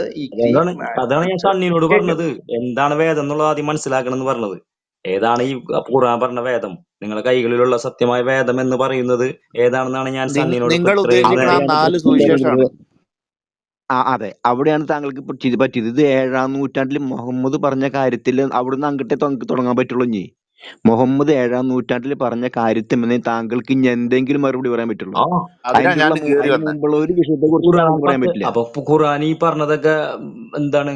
ഈ പറഞ്ഞത് നിങ്ങളെ കൈകളാൽ എഴുതപ്പെട്ട ഗ്രന്ഥം അത് അതൊക്കെ അത് അത് ഇവിടെ പറയാൻ പറഞ്ഞു പാടില്ലല്ലോ. തന്നില്ല, എന്ത് സംഭവം എന്ന് പറഞ്ഞു തന്നില്ലേ? അതുകൊണ്ടാണ് ഈ ഇവിടെ ഖുർആൻ രണ്ടിനെയും കൃത്യമായിട്ട് രണ്ടായിട്ട് നോട്ടീസ് തന്നത്. വിമർശിക്കുന്നത്. നിങ്ങൾ ഗ്രന്ഥം എന്താണെന്നതും ഗ്രന്ഥമല്ലാത്തത് എന്താണെന്നും ഖുർആൻ ഇവിടെ വ്യക്തമായിട്ട് വിശദീകരിക്കുന്നുണ്ട് 14-ാം നൂറ്റാണ്ടിൽ. അല്ലെങ്കിൽ ബ്രദറെ, ഖുർആൻ അതാണ് ഇപ്പൊ ഞാൻ പറയട്ടെ, നമ്മളെ അല്ല ഇപ്പൊ സർക്കുലർ ഇവിടുത്തെ ആർഗ്യുമെന്റ് വിഷയം കൊണ്ട് എന്താണെന്ന് കാര്യമില്ല. ഇവിടുത്തെ നോക്ക് വിഷയം ഷാഫി, എന്താണെന്ന് അറിയോ? അല്ലല്ല, ഞാൻ ഷാഫി പറഞ്ഞതേ, ഞാനൊരു ഇത് വെച്ചിട്ട് താങ്കൾ പറഞ്ഞു. ഇവിടുത്തെ വിഷയം എന്താണെന്ന് താങ്കൾ പറയുന്ന രീതിയിലാണ് ഖുർആന്റെ വാദമെങ്കിൽ ഖുർആൻ ഈ വാക്യങ്ങളോട് പറയേണ്ട ആവശ്യമില്ല. ഒരു വേദഗ്രന്ഥം മാത്രമാണെന്ന്. എന്തുകൊണ്ടാണ് ഈ കൈകളാൽ എഴുതപ്പെട്ട വേദഗ്രന്ഥത്തെ കുറിച്ചും നിങ്ങളുടെ കൈകളാൽ എഴുതപ്പെട്ടത് ദൈവത്തിൽ നിന്നാണെന്നൊക്കെ പറയാൻ കാരണം എന്താണ്? ഇങ്ങനെയുള്ള ഒരു വസ്തുത ഉള്ളത് കൊണ്ടല്ലേ 14-ാം നൂറ്റാണ്ട് മുന്നേ അള്ളാന്റെ ഗ്രന്ഥത്തിലൂടെ ഇത് പറയാൻ കാരണം. അപ്പൊ ആ കാലഘട്ടത്തിൽ വേദഗ്രന്ഥവും വേദഗ്രന്ഥമല്ലാത്ത രീതിയിലുള്ള ഗ്രന്ഥങ്ങളും ഈ യഹൂദരുടെ കൈകളിൽ ഉണ്ടായിരുന്നു എന്ന് ഖുർആനിലൂടെ വ്യക്തമായിട്ട് പറയുന്നുണ്ട്. അപ്പൊ ഇതിനെ രണ്ടിനെയും വേർതിരിച്ച് കാണാൻ പറ്റണം. വ്യക്തമായ വേദഗ്രന്ഥം അള്ളാഹു, അത് ഞാൻ നേരത്തെ സണ്ണിനോട് പറഞ്ഞത്, ഇവിടെ വേദഗ്രന്ഥം എന്ന് ഉദ്ദേശിക്കുന്നത് ഈസാ നബിക്ക് കൊടുത്ത വേദത്തെ മാത്രമാണ് ഇത് ഖുർആനിലൂടെ ഉദ്ദേശിക്കുന്നത്. ആയിക്കോട്ടെ, സമ്മതിച്ചു. ആ. ഇത് അല്ല ഇത് ഇത് ഇത് അറിഞ്ഞ് ഇത് മനസ്സിലാക്കിയിട്ടാണല്ലോ മുഹമ്മദ് 7-ാം നൂറ്റാണ്ടിൽ പറയുന്നത് ഇത് സത്യാണെന്ന്. ആ കാര്യത്തിൽ തർക്കം അതാണല്ലോ ഞാൻ പറ്റില്ല. പറഞ്ഞത്. എന്തിന് സത്യമില്ല എന്ന് അതിനപ്പുറത്തേക്ക് പറയുന്നില്ലല്ലോ. അത് പോകാനും ഏത് പറ്റില്ലല്ലോ. വേദഗ്രന്ഥമാണ് സത്യം എന്ന് പറയുന്നത്? 7-ാം നൂറ്റാണ്ടിൽ ഉണ്ടായിരുന്ന യഹൂദന്മാരുടെ കയ്യിലുള്ള ഇഞ്ചീലിനെ കുറിച്ചാണ് അവര് പറയുന്നത്. ഇഞ്ചീൽ അപ്പൊ പിന്നെ അവിടുന്ന് ഇങ്ങോട്ട് പിടിച്ചാൽ യഹൂദന്മാരുടെ മതി. അല്ല ഇഞ്ചിയില്, ക്രിസ്ത്യാനികളുടെയിലാണ് ഇഞ്ചിൽ. ക്രൈസ്തവരുടെയും അപ്പൊ അത് ഇഞ്ചീലും പിന്നെ സബൂറും. അതാണ് പിന്നെ പറയാം. അപ്പൊ അവിടുന്ന് അങ്ങോട്ട് പോകണ്ട, അവിടുന്ന് ഇങ്ങോട്ട് നോക്കിയാൽ മതി. 7-ാം നൂറ്റാണ്ടിന് ശേഷമുള്ള കഥ പറഞ്ഞാൽ മതി. അതിന്റെ മേലേക്ക് പിന്നെ അങ്ങോട്ട് പോകണ്ട. കാരണം അതിന് പറയാനുള്ള അർഹത നിങ്ങൾക്കില്ല. 7-ാം നൂറ്റാണ്ടിന്റെ മേലേക്ക് പോകാൻ നിങ്ങൾക്ക് ഇങ്ങോട്ട് താഴത്തേക്ക് പോന്നാൽ മതി. എക്സാക്ട്ലി. അങ്ങനെയാണെങ്കിൽ പിന്നെ പിന്നെയുള്ള അപ്പൊ ഈ 7-ാം നൂറ്റാണ്ടിൽ ഇപ്പൊ ബ്രദർ പറഞ്ഞില്ലേ 7-ാം നൂറ്റാണ്ടിന് ശേഷം എത്ര സ്ഥലത്ത് ഈ പുസ്തകം എത്തിണ്ടാവും അന്ന് താങ്കൾ പറയാൻ അതിനാ പറ്റുമോ? ഞാൻ കേറി വന്നത്. എത്ര സ്ഥലങ്ങളിൽ ഈ പുസ്തകം എത്തി? ഇത് എങ്ങനെ തിരുത്തപ്പെടും? അത് വെറുതെ അങ്ങനെ ലോജിക്ക് ചിന്തിച്ചു നോക്കിയേ. നമ്മൾ പറയണേട്ട് കറക്ക് ഒരുക്കെ ഒന്നേരം അതായത് വർത്താനം ഈ പറഞ്ഞാൽ 7-ാം എന്തെങ്കിലും നൂറ്റാണ്ടില് മറ്റുള്ളത് വേണ്ടേ? അതായത് ഈ 7-ാം നൂറ്റാണ്ടില് ഈ വിതരണം ചെയ്യപ്പെട്ട ഗ്രന്ഥങ്ങളെ കുറിച്ച് താങ്കൾ പറയുന്നുണ്ടോ? അതെല്ലാം ഈ വേദഗ്രന്ഥാണെന്ന് ഖുർആനിൽ എവിടെ പറയുന്നത്? നിങ്ങൾ വിതരണം ഏഴിലല്ലടോ, ചെയ്യപ്പെട്ട 7-ലല്ല, 400 ആ സ്പ്രെഡ് ആയിട്ടുണ്ട്. 400 400 പറ. 400 സ്പ്രെഡായ എല്ലാ വേദവും നിങ്ങളുടെ വേദമാകുന്നത് ഖുർആൻ പറയുന്നില്ല. അന്ന് അവരുടെ മക്കയിലുള്ള ഉണ്ട് ബ്രദറെ, ഉണ്ട്. അതാണ് ഞാൻ പറഞ്ഞത്. നിങ്ങൾ ഇതിന്റെ ഒരു വിഷയം എന്താണെന്ന് വെച്ച് കഴിഞ്ഞാൽ, ഷാഫി, താങ്കൾ ഖുറാനില് അറബിയിൽ ഖുറാൻ ഓതുന്നതുകൊണ്ട് താങ്കൾക്ക് ഇത് മനസ്സിലാകുന്നില്ല. താങ്കൾ അത് മലയാളത്തിൽ വായിക്കുന്നുമില്ല. താങ്കൾ ഒന്ന് എടുത്ത് വായിച്ചേ. അങ്ങനെ തന്നെ എഴുതുന്നുണ്ട് ബ്രദറെ. എവിടെയാണ് ഒരു താങ്കൾ ഉദാഹരണം ഞാൻ ഞാൻ പറഞ്ഞല്ലോ, ഞാൻ പറഞ്ഞത്? പറഞ്ഞല്ലോ, ഞാൻ താങ്കൾക്ക് പല ആയത്തുകൾ കാണിച്ചു തന്നു. 7-ാം നൂറ്റാണ്ടിൽ ജീവിച്ചിരുന്ന ക്രൈസ്തവരുടെ കൈകളിലുള്ള ഗ്രന്ഥം ഏതാണോ അത് ശരിയാണ് എന്നാണ് അങ്ങനെയല്ല പറയുന്നത്. പറഞ്ഞത്. 7-ാം ഖുർആൻ അങ്ങനെയല്ല നൂറ്റാണ്ടിൽ പറഞ്ഞത്. അന്ന് അറേബ്യയിലുണ്ടായിരുന്ന ക്രൈസ്തവരുടെ യഹൂദന്മാരുടെ കയ്യിലെ കുറിച്ചാണ് പറയുന്നത്. അതെ, അത് തന്നെയാ പറഞ്ഞേ. 7-ാം നൂറ്റാണ്ടിൽ എന്ന് പറഞ്ഞു കഴിഞ്ഞാൽ മുഹമ്മദിന്റെ ജീവിതകാലത്ത് അറേബ്യയിൽ ഉണ്ടായിരുന്ന അന്ന് ക്രൈസ്തവരുടെ കയ്യിലുള്ള വേദവും ഞാൻ ശരിയാണെന്നാണ് പറഞ്ഞത്. പറയണത്. അതെ. ആ അത് അല്ല, ലോകത്തിൽ സ്പ്രെഡ് ചെയ്ത ഒരെണ്ണാണ്. വേറൊരു കാര്യം പറയാം. അപ്പൊ താങ്കൾക്ക് ചിലപ്പോൾ അത് മനസ്സിലാവും. അപ്പൊ ഈ മുഹമ്മദ് ഈ പറയുന്ന സമയത്ത് ആകെ ലോകത്ത് ഒറ്റ പുസ്തകമേ ഉള്ളൂ? അങ്ങനെയുണ്ട്? അങ്ങനെ ഒരു ഭാഗം താങ്കൾക്കുണ്ടോ? ഈ ലോകത്ത് മുഹമ്മദ് പറയുന്ന സമയത്ത് ആകെ ഈ ഒരു പുസ്തകം മാത്രമേ ഉള്ളൂ എന്നുണ്ടോ? പുസ്തകം മനസ്സിലായില്ല. അല്ല, മുഹമ്മദ് ഇത് സത്യമാണെന്ന് പറയുന്ന ഈ കാലത്ത്, മുഹമ്മദിന്റെ കാലത്ത് ഈ ലോകത്ത് ആകെ ഈ ഒരു പുസ്തകം മാത്രമേ ഉള്ളൂ എന്നൊരു വാദം താങ്കൾക്കുണ്ടോ? വേദഗ്രന്ഥം ഞാൻ നേരത്തെ പറഞ്ഞല്ലോ. മുഹമ്മദ് നബിക്ക് മുന്നേ ഇറക്കപ്പെട്ട വേദഗ്രന്ഥം ആർക്കാണെന്ന് ഞാൻ അവിടെ പരാമർശിച്ചല്ലോ. അത് മനസ്സിലായി. ഞാൻ ചോദിച്ചത് അതല്ല. ചോദിച്ചത് താങ്കൾക്ക് മനസ്സിലായില്ല. അതായത് മുഹമ്മദ് ഇത് പറയുന്ന സമയം, അതായത് വേദഗ്രന്ഥം ശരിയാന്ന് പറയാൻ മുഹമ്മദിന്റെ കാലഘട്ടം എന്ന് പറഞ്ഞാൽ 7-ാം നൂറ്റാണ്ട്. ആ പറയുന്ന കാലഘട്ടത്തില് മുഹമ്മദ് ഇത് പറയുന്ന സമയത്ത് ലോകത്തിൽ ആകെ ഈ ഒരു പുസ്തകം മാത്രമേ ഉള്ളൂ എന്നൊരു വാദം താങ്കൾക്കുണ്ടോ? അറേബ്യയില് യഹൂദരും ക്രൈസ്തവരും ഉണ്ടായുള്ളൂ. അവരുടെ കയ്യിൽ ഈ വേദഗ്രന്ഥം മാത്രമേ ഉണ്ടായിരുന്നുള്ളൂ. അവിടെ മാത്രമാണോ യഹൂദന്മാരും ക്രിസ്ത്യാനികളും ഉള്ളത് ആ കാലഘട്ടത്തില്? ആ കാലഘട്ടത്തിൽ അവിടെ ഉണ്ടായിരുന്ന ആളുകളെ കുറിച്ചാണ് ഖുർആൻ പരാമർശിക്കുന്നത്. മക്കയിലുണ്ടായിരുന്ന, മദീനയിലുണ്ടായ യഹൂദ ക്രൈസ്തവരുടെ കുറിച്ച്, അവരുടെ കയ്യിലുണ്ടായ വേദഗ്രന്ഥത്തെ കുറിച്ചാണ് ഇവിടെ ഈ ഖുർആൻ അപ്പൊ പരാമർശിക്കുന്നത്. ഇവരുടെ കയ്യിലേക്ക് മാത്രമായിട്ട് എങ്ങനെ ഒരു വേദഗ്രന്ഥം വരുന്നത്? ലോകത്തിൽ ബാക്കി ക്രിസ്ത്യൻസ് എവിടെ പോയി? അങ്ങനെയല്ല. ഞാൻ പറഞ്ഞല്ലോ, ഈ ഖുർആൻ കൊടുത്ത അള്ളാഹു കൊടുത്ത വേദത്തെ കുറിച്ച് മാത്രമാണ് ഇവിടെ പരാമർശിക്കുന്നത്. അതിനെ കുറിച്ചാണ് ഇവിടെ അത് പറയുന്നത്. തന്നെ ഞാൻ എത്രയോ അതേ പ്രാവശ്യം സമയം നിങ്ങളോട് പറഞ്ഞു. മുൻ ഒരു മുൻ മിനിറ്റ് പ്രവാചകന്മാർക്ക് ഷാഫി, കൊടുക്കപ്പെട്ട അതേ ഗ്രന്ഥം. സമയത്ത് തന്നെ ഈ മക്കയിലും മദീനയിലുള്ള ക്രിസ്ത്യൻസിന്റെ മാതിരി തന്നെ ആ സമയത്ത് ലോകത്തിന്റെ നാനാഭാഗത്ത് ക്രിസ്ത്യൻസ് ഉണ്ട്. അവരൊക്കെ ഉപയോഗിച്ചുകൊണ്ടിരുന്ന ഇതേ ബൈബിൾ തന്നെയാണ്. കാരണം അത് 400-ന് ശേഷം സ്പ്രെഡ് ആയിട്ടുണ്ട്. അപ്പൊ അത് നിങ്ങൾ ഇവിടെ മാത്രം തെറ്റ്, ഇവിടെ പ്രശ്നമായി, ബാക്കിയുള്ളിടത്തൊന്നും പ്രശ്നമില്ലെന്ന് പറയണത്. ഇല്ല, ഞാൻ അങ്ങനെയല്ല ഞാൻ പരാമർശിച്ചത് ബ്രദറെ. ഞാൻ പറഞ്ഞത് ആ വേദഗ്രന്ഥം ഇല്ലാന്ന് ഞാൻ പറയുന്നില്ല. ഈ വേദഗ്രന്ഥം ഉള്ളതിന്റെ കൂടെ തന്നെ ഈ ഈ ആ പരാമർശം തന്നെ ഖുർആൻ വേറൊരു പരാമർശം നടത്തിയിട്ടുണ്ടല്ലോ അവിടെ, നിങ്ങളുടെ കൈകൾ കൊണ്ടുണ്ടാക്കിയ വേദഗ്രന്ഥവും. അപ്പൊ ചരിത്രത്തിന്റെ ഇത് കൂടെ രണ്ടും പോണം സത്യവും അസത്യവും ചരിത്രത്തിന്റെ കൂടെ പോണം. ഈ സത്യവും ചരിത്രങ്ങളുണ്ട്. അസത്യവും കൂടിക്കലർന്നിട്ടുണ്ടെന്നാണ് എന്റെ വാദം. അല്ലാതെ നിങ്ങളെ കയ്യിലിരിക്കുന്ന വേദഗ്രന്ഥം എന്താണ് ഇഞ്ചിയിലെ വേദങ്ങളില്ല എന്നുള്ള വാദില്ല.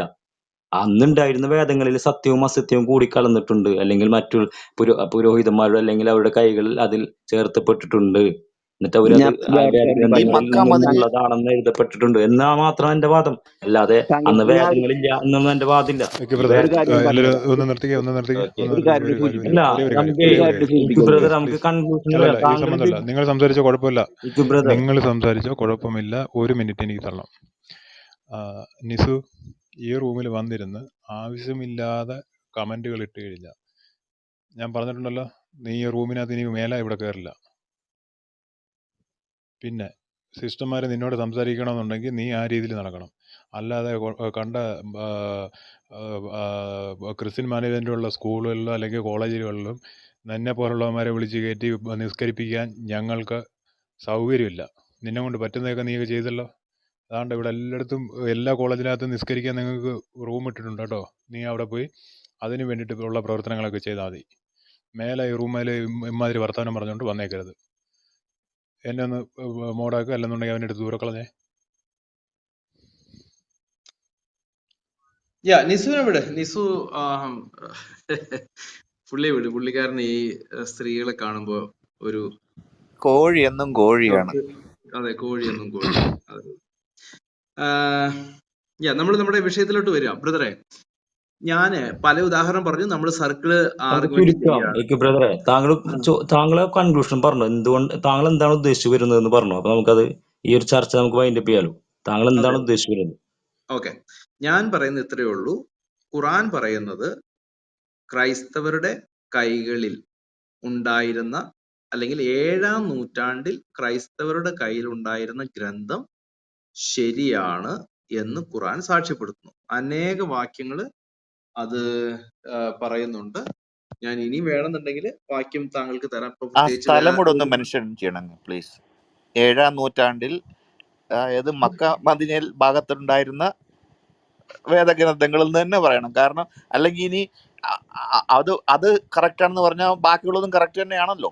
അല്ലാതെ അബ്സല്യൂട്ട്ലി. അതായത് ഇനി ഞാൻ പറയാം, 7-ാം നൂറ്റാണ്ടൊക്കെ ആയപ്പോഴത്തേക്കെന്ന് പറഞ്ഞു കഴിഞ്ഞാല്, ഓക്കെ, 1 മിനിറ്റ്. ഞാൻ ഒരു മിനിറ്റ്, ലെറ്റ് മീ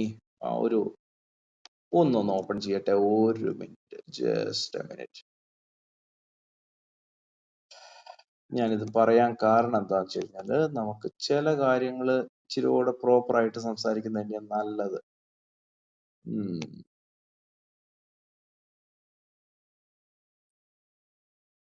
ഓക്കെ, ഞാൻ അപ്പോഴത്തേക്കും ജസ്റ്റ് പറഞ്ഞുകൊണ്ടിരിക്കാം. ഞാനതൊരു കാര്യം ഒന്ന് ഓപ്പൺ ചെയ്യാണ്. അറേബ്യയിൽ നിന്ന് മാത്രമല്ല, ലോകത്തിന്റെ വിവിധ ഭാഗങ്ങളിലേക്ക്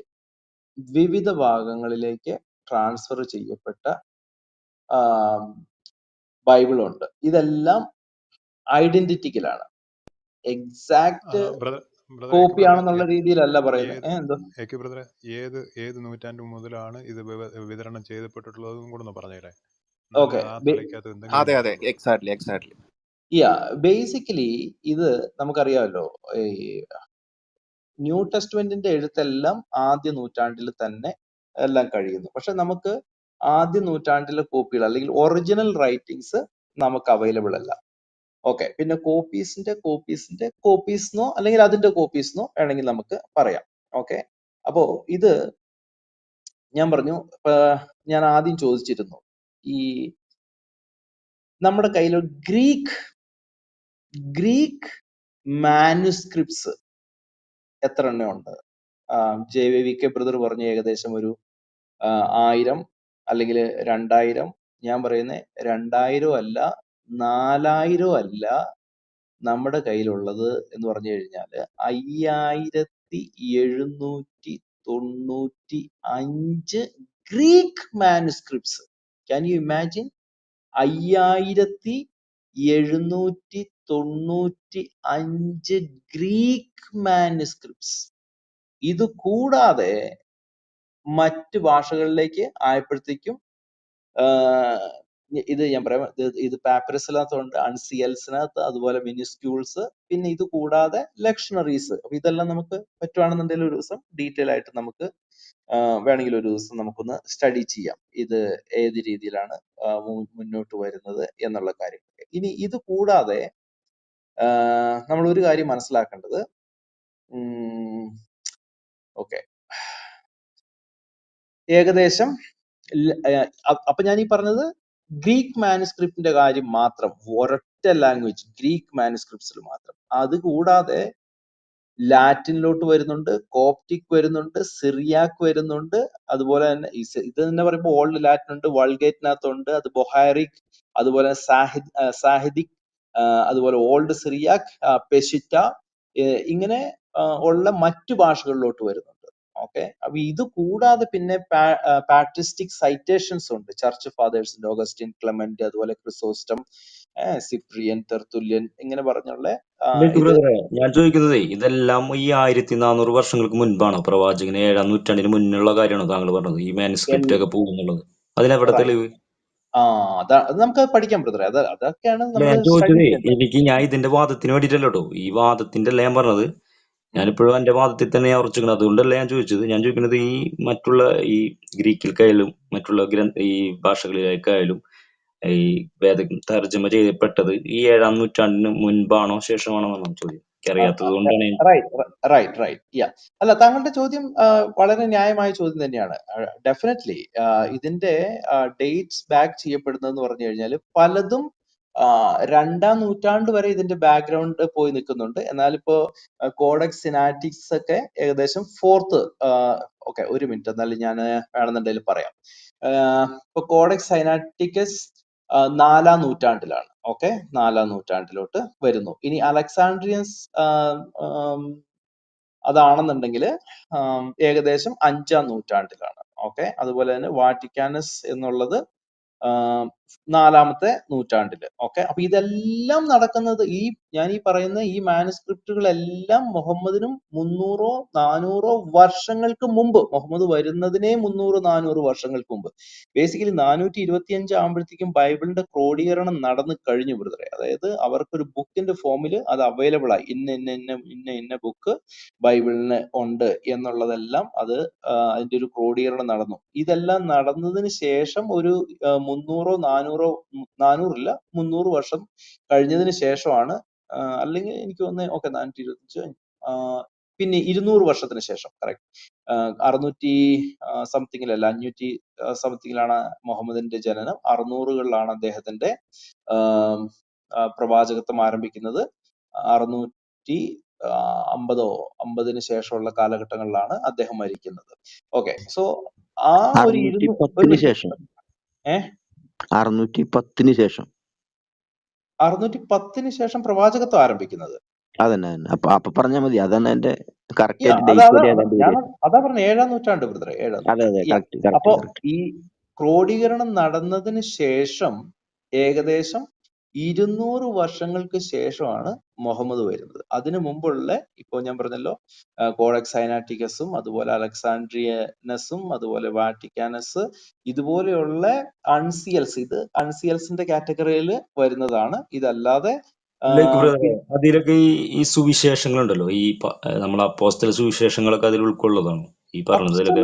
പിന്നെ കംപ്ലീറ്റ്, ഒരു സംശയമില്ലല്ലോ. അല്ല, ഈ 11 അപ്പോസ്തലന്മാരെ കഴുകളാൽ എഴുതപ്പെട്ട ആ ഒരു വസ്തുത ഉണ്ടല്ലോ, അതൊക്കെ ഈ ശരിക്കും പറഞ്ഞാൽ അന്ന് ഈ പറഞ്ഞ തർജ്ജമയിലൊക്കെ പോയിട്ടുണ്ടോ?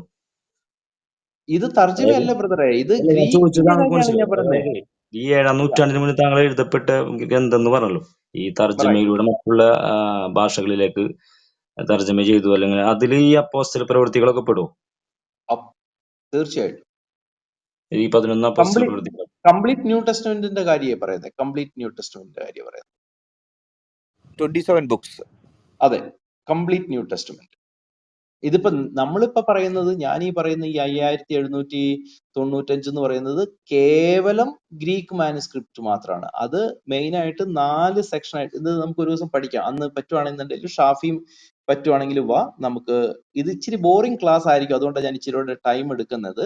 കാരണം വെച്ച് കഴിഞ്ഞാൽ ഇതിങ്ങനെ ഹിസ്റ്ററിയോട് താല്പര്യമുള്ളവരും, എനിക്ക് പോലും അത്ര വലിയ താല്പര്യം ഉണ്ടെന്നൊന്നും പറയാൻ പറ്റത്തില്ല. പക്ഷെ ഇപ്പോഴാണ് ഞാൻ ഇതിനെക്കുറിച്ച് കൂടുതൽ താല്പര്യത്തോടെ ഇപ്പൊ നിങ്ങളൊക്കെ ആയിട്ട് സംസാരിക്കുമ്പോൾ എപ്പോഴും വെറുതെ അങ്ങ് നമ്മളിപ്പോ നിങ്ങളെ തോൽപ്പിക്കാനോ അങ്ങനെയുള്ള രീതിയിൽ സംസാരിച്ചുകൊണ്ട് കാര്യമില്ല. നമ്മൾക്ക് കാര്യങ്ങൾ അറിയാനും അറിയിക്കാനും വേണ്ടിയിട്ടായിരിക്കണം എന്നുള്ളത് കൊണ്ട് മാത്രം എന്നെ തന്നെ ഇങ്ങനെ ഫോഴ്സ് ചെയ്യാം, കൂടുതൽ പഠിക്കുക കൂടുതൽ പഠിക്കുക കൂടുതൽ പഠിക്കുക എന്നുള്ളത്. ഇപ്പൊ ഞാൻ പറഞ്ഞല്ലോ, ഇപ്പൊ നിങ്ങളുടെ മുമ്പിൽ ഇത്രയും ഖുറാന്റെ ആയത്തുകൾ ഞാൻ വെറുതെ എടുത്തു തരുന്നതല്ല. ഞാൻ മണിക്കൂറുകൾ ഖുറാൻ ഇരുന്ന് വായിച്ച് അതിന്റെ നോട്ട് ഉണ്ടാക്കി എവിടെയൊക്കെയാണ് ഇത് എന്താ പറയുന്നത്, തൗറാത്തിനെ കുറിച്ച് ഇഞ്ചീലിനെ കുറിച്ച് പറഞ്ഞിരിക്കുന്നത്, എത്ര പ്രാവശ്യം തൗറാത്തിനെയും ഖുറാനെ കുറിച്ച് പേരെടുത്ത് പറഞ്ഞിട്ടുണ്ടെങ്കിൽ എന്താണ് പറഞ്ഞിരിക്കുന്നത്, എവിടെയെങ്കിലും ഇത് തിരുത്തപ്പെട്ടു എന്ന് പറഞ്ഞിട്ടുണ്ടോ, ഇതൊക്കെ നിങ്ങളുടെ മുമ്പിൽ ഷാഫി എന്നൊരു മുസ്ലിമിനോട് എനിക്ക് ചലഞ്ച് ചെയ്യാൻ പറ്റുന്നത്, തൗറാത്തും ഇഞ്ചീലും തിരുത്തപ്പെട്ടു എന്ന് ഒരു സ്ഥലത്ത് പോലും പറഞ്ഞിട്ടില്ല എന്ന് ധൈര്യത്തോടെ എനിക്ക് പറയാൻ പറ്റുന്നത്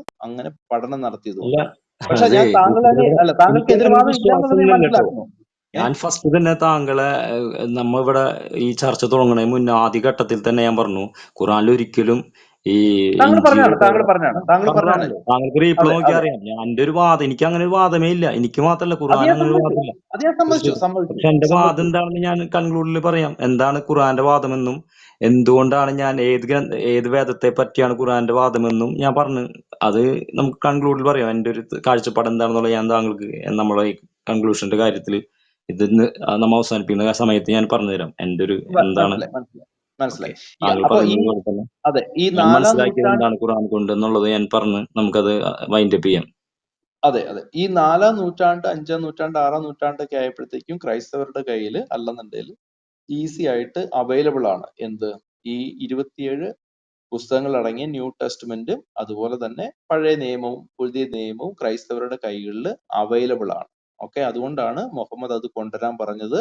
അതിനെ കണ്ടപ്പോൾ താൻ ഇരുന്ന കുഷ്യനിലേക്ക് ഈ തോറയെ വെച്ച് ഇതിലും ഇത് ഇറക്കിയവനിലും ഞാൻ വിശ്വസിക്കുന്നു എന്ന് പറഞ്ഞത് 4:48 പറയുന്നത്, ഇഞ്ചീലിന്റെ അനുയായികൾ അവർ അതനുസരിച്ച് അവർക്ക് അവതരിപ്പിക്കപ്പെട്ടതിൽ അനുസരിച്ച് വിധിക്കട്ടെ എന്ന് പറഞ്ഞത്. അതല്ലെങ്കിൽ 29-ാമത്തെ സൂറ 46 ആണെന്ന് തോന്നുന്നു. അതിനകത്ത് പറയുന്നത് വേദക്കാരോട് നല്ല രീതിയിൽ സംവാദം നടത്തണം, അവരോട് സംസാരിക്കണം, അക്രമകാരികളോട് ഒഴികെ എന്ന് പറഞ്ഞ ശേഷം പറയുന്നത്, അവർക്ക് അവതരിപ്പിക്കപ്പെട്ടതിലും ഞങ്ങൾക്ക് അവതരിപ്പിക്കപ്പെട്ടതിലും നിങ്ങൾക്ക് അവതരിപ്പിക്കപ്പെട്ടതിലും ഞങ്ങൾ വിശ്വസിക്കുന്നു എന്ന് പറയുന്നത് അതാണ്. അപ്പൊ ഈ എന്താണ് ക്രൈസ്തവരുടെ കയ്യിലുള്ളത്?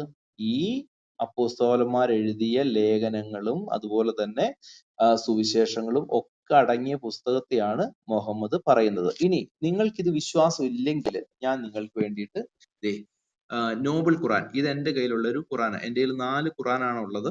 അതിനകത്ത് ഒരു ഖുറാൻ നോബിൾ ഖുറാനാണ്. ഈ മക്ക മദീനയിൽ നിന്ന് ഇറങ്ങുന്ന ഒരു ഖുറാനാണ് നോബിൾ ഖുറാൻ. മദീനയിലാണ് പ്രിന്റ് ചെയ്യുന്നത്. അവിടെ പ്രിന്റ് ചെയ്ത ഖുറാനിൽ നിങ്ങൾ അതിന്റെ ഫോട്ടോ അതാണ് ഞാൻ എടുത്ത് DP ആക്കി ഇട്ടേക്കുന്നത്. എന്നിട്ട് നിങ്ങൾ അതൊന്ന് സ്ക്രീൻഷോട്ട് എടുത്തൊന്ന് വേണമെങ്കിൽ ഒന്ന് വലുതാക്കി നോക്കിയേ. അതിനകത്ത് നിങ്ങൾക്ക് കാണാൻ പറ്റും. എന്താ കാണാൻ പറ്റുന്നതെന്ന് അറിയാമോ? ഏത് വാക്യമാണ്? പിന്നെ വിട്ടുപോയി. ഒരു മിനിറ്റ് നോക്കട്ടെ, ഏത് വാക്യമാണ്. ഞാൻ ആ സ്ക്രീൻഷോട്ട് എടുത്തിട്ട് അതങ്ങ് മറച്ചു കളഞ്ഞു. 171 അല്ല,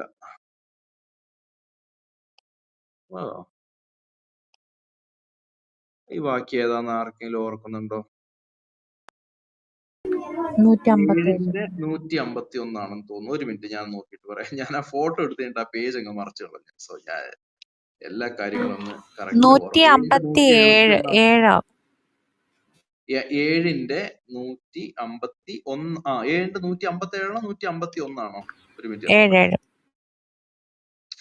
അത് തന്നെ 7-ാമത്തെ സൂറ അതിന്റെ 157-ാമത്തെ സൂറ. ഷാഫി ഞാൻ പറയുന്നത് കേൾക്കുന്നുണ്ടോ? ഒന്ന് കൺഫേം ചെയ്യാവോ? ഞാൻ സ്ക്രീനിലേക്ക് നോക്കുന്നില്ല, ഒന്ന് കൺഫേം ചെയ്യാവോ? അല്ല, ഞാൻ കേൾക്കുന്നുണ്ട്. ആ 46 ഓക്കെ വായിക്കും. ഓക്കെ. അല്ല, ഞാൻ എന്റെ സ്ക്രീൻ ഓൺ ചെയ്ത് വെച്ചേക്കാം. അത് താങ്കൾ എന്റെ DP ഒന്ന് ഒരു സ്ക്രീൻഷോട്ട് എടുത്ത് അതൊന്ന് enlarge ചെയ്ത് താങ്കൾ വായിച്ചു നോക്കുക. അതിനകത്ത് അല്ല, എഴുതി താങ്കൾ ഏറ്റവും വെച്ചേക്കുന്നുണ്ടോ? വലിയൊരു തെളിവിടെ വെച്ചല്ലോ. സൂറത്ത് എന്താണ് അൻകബൂത്ത് 29:46 പറഞ്ഞു കഴിഞ്ഞല്ലോ. അതെ, അത് മാത്രമല്ല, അതാണല്ലോ. ഓക്കെ, അത് പിന്നെ ഓക്കെ, ഖുറാനിൽ ഡയറക്റ്റ് ആയിട്ട് എഴുതിയിരിക്കുന്നതാണ്. ഇനി ഇപ്പൊ ഞാൻ കാണിക്കാൻ പോകുന്നത് നിങ്ങളുടെ ഇസ്ലാമിക് യൂണിവേഴ്സിറ്റിയിൽ പഠിപ്പിക്കുന്നതും അവിടെ നിന്ന് ഇറങ്ങിയ നോബൽ ഖുറാനിൽ പ്രിന്റ് ചെയ്ത് വെച്ചിരിക്കുന്നതുമാണ്. എങ്ങനെയാണ് മുസ്ലിങ്ങൾ ഇത് മനസ്സിലാക്കുന്നതെന്ന് ഞാനൊരു കാര്യം പറയാൻ വേണ്ടിയിട്ടാണ് ഇത് പറയുന്നത്. ഇന്ന് ക്രൈസ്തവരുടെ കൈകളിലുള്ള യോഹന്നാന്റെ സുവിശേഷം അല്ലെങ്കിൽ ഞങ്ങളുടെ കൈകളിലുള്ള ആവർത്തന പുസ്തകം, ഇതൊക്കെയാണ് നിങ്ങൾ തോറാത്തും ഇഞ്ചിയിലുമായിട്ട് കണക്ക് കൂട്ടുന്നത്. അതായത് ഇന്ന് ക്രൈസ്തവരുടെ കയ്യിലുള്ള യോഹന്നാന്റെ സുവിശേഷത്തെയാണ് ഇഞ്ചീൽ എന്ന് പറയുന്നത്, അല്ലെങ്കിൽ ഇഞ്ചീൽ എന്ന് പറയുന്നതിൽ യോഹന്നാന്റെ സുവിശേഷവും ഉൾപ്പെടുന്നു. ഖുർആൻ അങ്ങനെ വാദില്ല കേട്ടാ. അല്ല, ഞാൻ അതാണ് ഇവിടെ സമർത്ഥിക്കാൻ സംഭവിച്ചത്. അത് ഇപ്പോഴത്തെ വാദം നോക്കണ്ട. അല്ല, ഒരു മിനിറ്റ്, അതാണ് ഇവിടെ വിഷയം. നമ്മളെ വിഷയം തമ്മിൽ അതാണ്. ഈ പറയുന്ന അപ്പോസ്തല പ്രവൃത്തിയാണ് ഇഞ്ചിൽ എന്ന് ഖുർആൻ വാദില്ല കേട്ടോ ബ്രദറെ. അതുകൊണ്ടാണല്ലോ ഞാൻ പറഞ്ഞത്, മദീനയിൽ പഠിപ്പിക്കുന്ന അല്ലെങ്കിൽ ഈ നോബൽ ഖുറാൻ എഴുതിയ ഈ പണ്ഡിതന്മാര് അവരിറക്കിയ ഖുറാനിൽ എഴുതി വെച്ചിരിക്കുന്നത് താങ്കൾ ഇന്ന് കാണിച്ചു തരിക എന്നുള്ളതാണ് ഞാൻ കുഴപ്പമില്ല. അത് പറയുന്നത്. ആധുനിക പണ്ഡിതന്മാര് ഗോസ്പൽ എഴുതിയത് ഇംഗ്ലീഷിലുള്ള ആളുകൾക്ക് മനസ്സിലാവാൻ വേണ്ടിയിട്ട് ഒരു തർജ്ജമ രീതിയിൽ എഴുതിയാണ് എന്നാണ് എന്റെ വിശ്വാസം. കാരണം ഖുർആന്റെ വിശ്വാസം അനുസരിച്ച് ഈ അപ്പോസ്തലന്മാർ എഴുതപ്പെട്ട അവരുടെ കൈകൾ എഴുതപ്പെട്ടതാണ് നമുക്ക് തെളിയിക്കാൻ പറ്റത്തില്ല. ഓക്കെ, എനിക്ക് മനസ്സിലായി, താങ്കൾ വാദം മനസ്സിലായി. അല്ല, ഞാനിതൊന്ന് പറയട്ടെ. എനിവേ, ഞാനതൊന്ന് ജസ്റ്റ് വായിക്കാം. Those who follow the Messenger, the prophet who can neither read nor write, that is Muhammad, whom they find written with them in the Torah. അതായത് ഈ എഴുത്തും വായനയും അറിയാത്ത പ്രവാചകനെ കുറിച്ച് പറഞ്ഞിട്ടുണ്ട്. എവിടെ പറഞ്ഞിട്ടുണ്ട്? അവരുടെ കൈകളിലിരിക്കുന്ന പുസ്തകത്തിൽ പറഞ്ഞിട്ടുണ്ട് എന്ന് പറഞ്ഞ് റെഫറൻസ് കൊടുക്കുകയാണ്. whom they find written with them in the Torah. എന്നിട്ട് ബ്രാക്കറ്റിൽ എഴുതിയേക്കുന്നുണ്ടോ? തോറ. എന്നിട്ട് പിന്നെയും ബ്രാക്കറ്റിൽ എഴുതിയേക്കുന്നുണ്ടോ? ഡ്യൂട്രോണമി 18-ാമത്തെ അധ്യായം അതിന്റെ 15-ാമത്തെ വാക്യം. ഓക്കെ, അതായത് ആവർത്തന പുസ്തകം 18-ാമത്തെ അധ്യായം 15-ാമത്തെ വാക്യം. പിന്നെന്താ എഴുതിയിരിക്കുന്നത്? ആൻഡ് ദി ഇഞ്ചീൽ എഴുതിയിട്ട് ബ്രാക്കറ്റിൽ ഇട്ടേക്കണുണ്ടോ? ഗോസ്പൽ. എന്നിട്ട് വീണ്ടും ബ്രാക്കറ്റ് ഇട്ടേക്കുന്നുണ്ടോ? ഈ ഗോസ്പൽ ഏതാണ്? യോഹന്നാന്റെ സുവിശേഷം 14-ാമത്തെ അധ്യായം അതിന്റെ 16-ാമത്തെ വാക്യം. ഓക്കെ, ഇതാണ് ഇസ്ലാം ലോകത്തിലെ പണ്ഡിതന്മാര് വിശ്വസിക്കുന്നത്. ഓക്കെ, അപ്പൊ ഖുറാൻ എന്ത് പറയുന്നു? ഖുറാൻ പറയുന്നു ക്രൈസ്തവരുടെ കൈകളിലുള്ള പുസ്തകം ശരിയാണ്. Point number 1. 2, ഏതാണ് ക്രൈസ്തവരുടെ കയ്യിലുള്ള പുസ്തകം? ആവർത്തന പുസ്തകം, അതുപോലെ തന്നെ യോഹന്നാന്റെ സുവിശേഷം, ഇതുപോലെയുള്ള പുസ്തകങ്ങളാണ് ക്രൈസ്തവരുടെ കയ്യിലുള്ളത്. അതുകൊണ്ട് ഖുറാന്റെ പണ്ഡിതന്മാര് ആ പുസ്തകങ്ങളുടെ പേരെടുത്ത് അധ്യായം എടുത്ത് വാക്യം ഉദ്ധരിച്ചുകൊണ്ട് പറയുകയാണ് ക്രൈസ്തവരുടെ കയ്യിലുള്ള യോഹന്നാന്റെ സുവിശേഷത്തിൽ അല്ലെങ്കിൽ ആവർത്തന പുസ്തകത്തിൽ ഇന്ന അധ്യായത്തിൽ ഇന്ന വാക്യം അവിടെ മുഹമ്മദിനെ കുറിച്ച് പറഞ്ഞിരിക്കുന്നു എന്ന് പറഞ്ഞ് ഇന്ന് ക്രൈസ്തവരുടെ കയ്യിലുള്ള പുസ്തകത്തെ ഉദ്ധരിച്ചാണ് ഇവിടെ പറഞ്ഞിരിക്കുന്നത്. ഇവരുടെ ഈ വാദം ഖുറാനുമായിട്ട് യോജിച്ചു കിടക്കുന്നു എന്നാണ് ഇവര് ചിന്തിക്കുന്നത്. കാരണം ഖുറാൻ പറയുന്നു ക്രൈസ്തവരുടെ കയ്യിലുള്ള പുസ്തകം ശരിയാണ്. ഈ വാദം ക്രൈസ്തവർക്കില്ലല്ലോ അതല്ല പ്രശ്നം. ഈ വാദം ഞങ്ങളുടെ വാദം അല്ലല്ലോ. അല്ല, ഞാൻ പറയുന്നത് ഈ ഗോസ്പെല്ലിൽ പറഞ്ഞ വാദം മുഹമ്മദ് നബിയെ കുറിച്ചാണ് നിങ്ങൾക്ക് വാദില്ലല്ലോ. എന്റെ ബ്രദറെ, ഇപ്പൊ ഞങ്ങളുടെ വാദം അല്ലല്ലോ ഞങ്ങൾ നിങ്ങളോട് ഞാൻ പറയണേ. അതിനാണ് വളച്ചൊടിക്കാന്ന് പറയുന്നത്. ഈ വാദം നിങ്ങൾക്കില്ല. ഈ പറഞ്ഞത് മുഹമ്മദ് നബിയെ കുറിച്ചാണ് നിങ്ങൾക്ക് വാദില്ല. ഓക്കെ, ഈ വാദം ആരാണ് വളച്ചൊടിച്ചത്? അപ്പൊ നിങ്ങളുടെ പണ്ഡിതന്മാര് വളച്ചൊടിച്ചു എന്നാണോ പറയുന്നത്? അല്ല, ഞാൻ പറഞ്ഞത് ഈ വാദം ഉണ്ടല്ലോ, ഇപ്പൊ ഈ പറഞ്ഞത് തൗറാത്തിൽ പറഞ്ഞത് മുഹമ്മദ് നബിയെ കുറിച്ചാണെന്ന് നിങ്ങൾക്ക് വിശ്വാസമുണ്ടോ? അല്ല, ഞാൻ ജസ്റ്റ് ഇതിൽ പറയാത്തൊരു കാര്യം എനിക്ക് അറിയാൻ വേണ്ടി ചോദിച്ചു.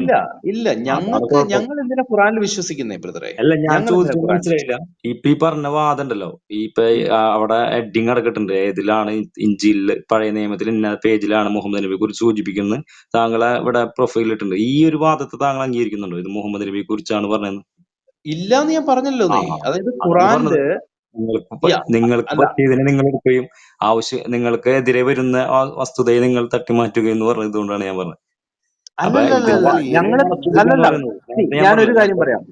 ഖുറാനിലുള്ളത് ഒരു കാര്യം പോലും ഞങ്ങൾ എടുക്കുന്നില്ല ബ്രദറെ. ഖുറാനിലുള്ള ഒരു കാര്യം പോലും ഞങ്ങൾ കാര്യമില്ല എടുക്കുന്നില്ല. ബ്രദർ, ഞാൻ പക്ഷെ ചോദിച്ചത് ഞാൻ ഇഞ്ചിയില് പറയുന്ന അല്ല കാര്യം നിങ്ങൾ വിശ്വസിക്കുന്നുണ്ടോന്നാണ് എന്റെ ചോദ്യം. അതായത് അല്ല പഴയ ഇല്ല നിയമത്തിൽ ഇപ്പൊ മുഹമ്മദ് ഞങ്ങൾ നബിയെ ഇവിടെ എന്താ കുറിച്ച് പറയുന്ന ഒരു മിനിറ്റ് വേർഡ് ബ്രദറെ, നിങ്ങൾ വിശ്വസിക്കുന്നുണ്ടോ ഒരു മുഹമ്മദ് മിനിറ്റ് നബിയെ കുറിച്ചാണെന്ന്? ഒരു മിനിറ്റ് ബ്രദറെ. ഇപ്പോ ഞങ്ങളിപ്പോ ഇവിടെ ചെയ്യുന്നത് എന്താണ്? ഖുറാനിൽ എഴുതി വെച്ചിരിക്കുന്ന കാര്യം ഞങ്ങള് നിങ്ങളെ കാണിച്ചു തരികയാണ്. എന്തുകൊണ്ടാണ് ഞങ്ങൾ നിങ്ങളെ കാണിച്ചു തരുന്നത്? നിങ്ങൾ ഖുറാനിൽ വിശ്വസിക്കുന്നു എന്നുള്ളത് കൊണ്ടാണ് ഖുറാൻ നിങ്ങൾ വിശ്വസിക്കുന്ന ഗ്രന്ഥം നിങ്ങളെ കാണിച്ചു തരുന്നത്, അല്ലാതെ ഞങ്ങൾ വിശ്വസിക്കുന്നത് കൊണ്ടല്ല.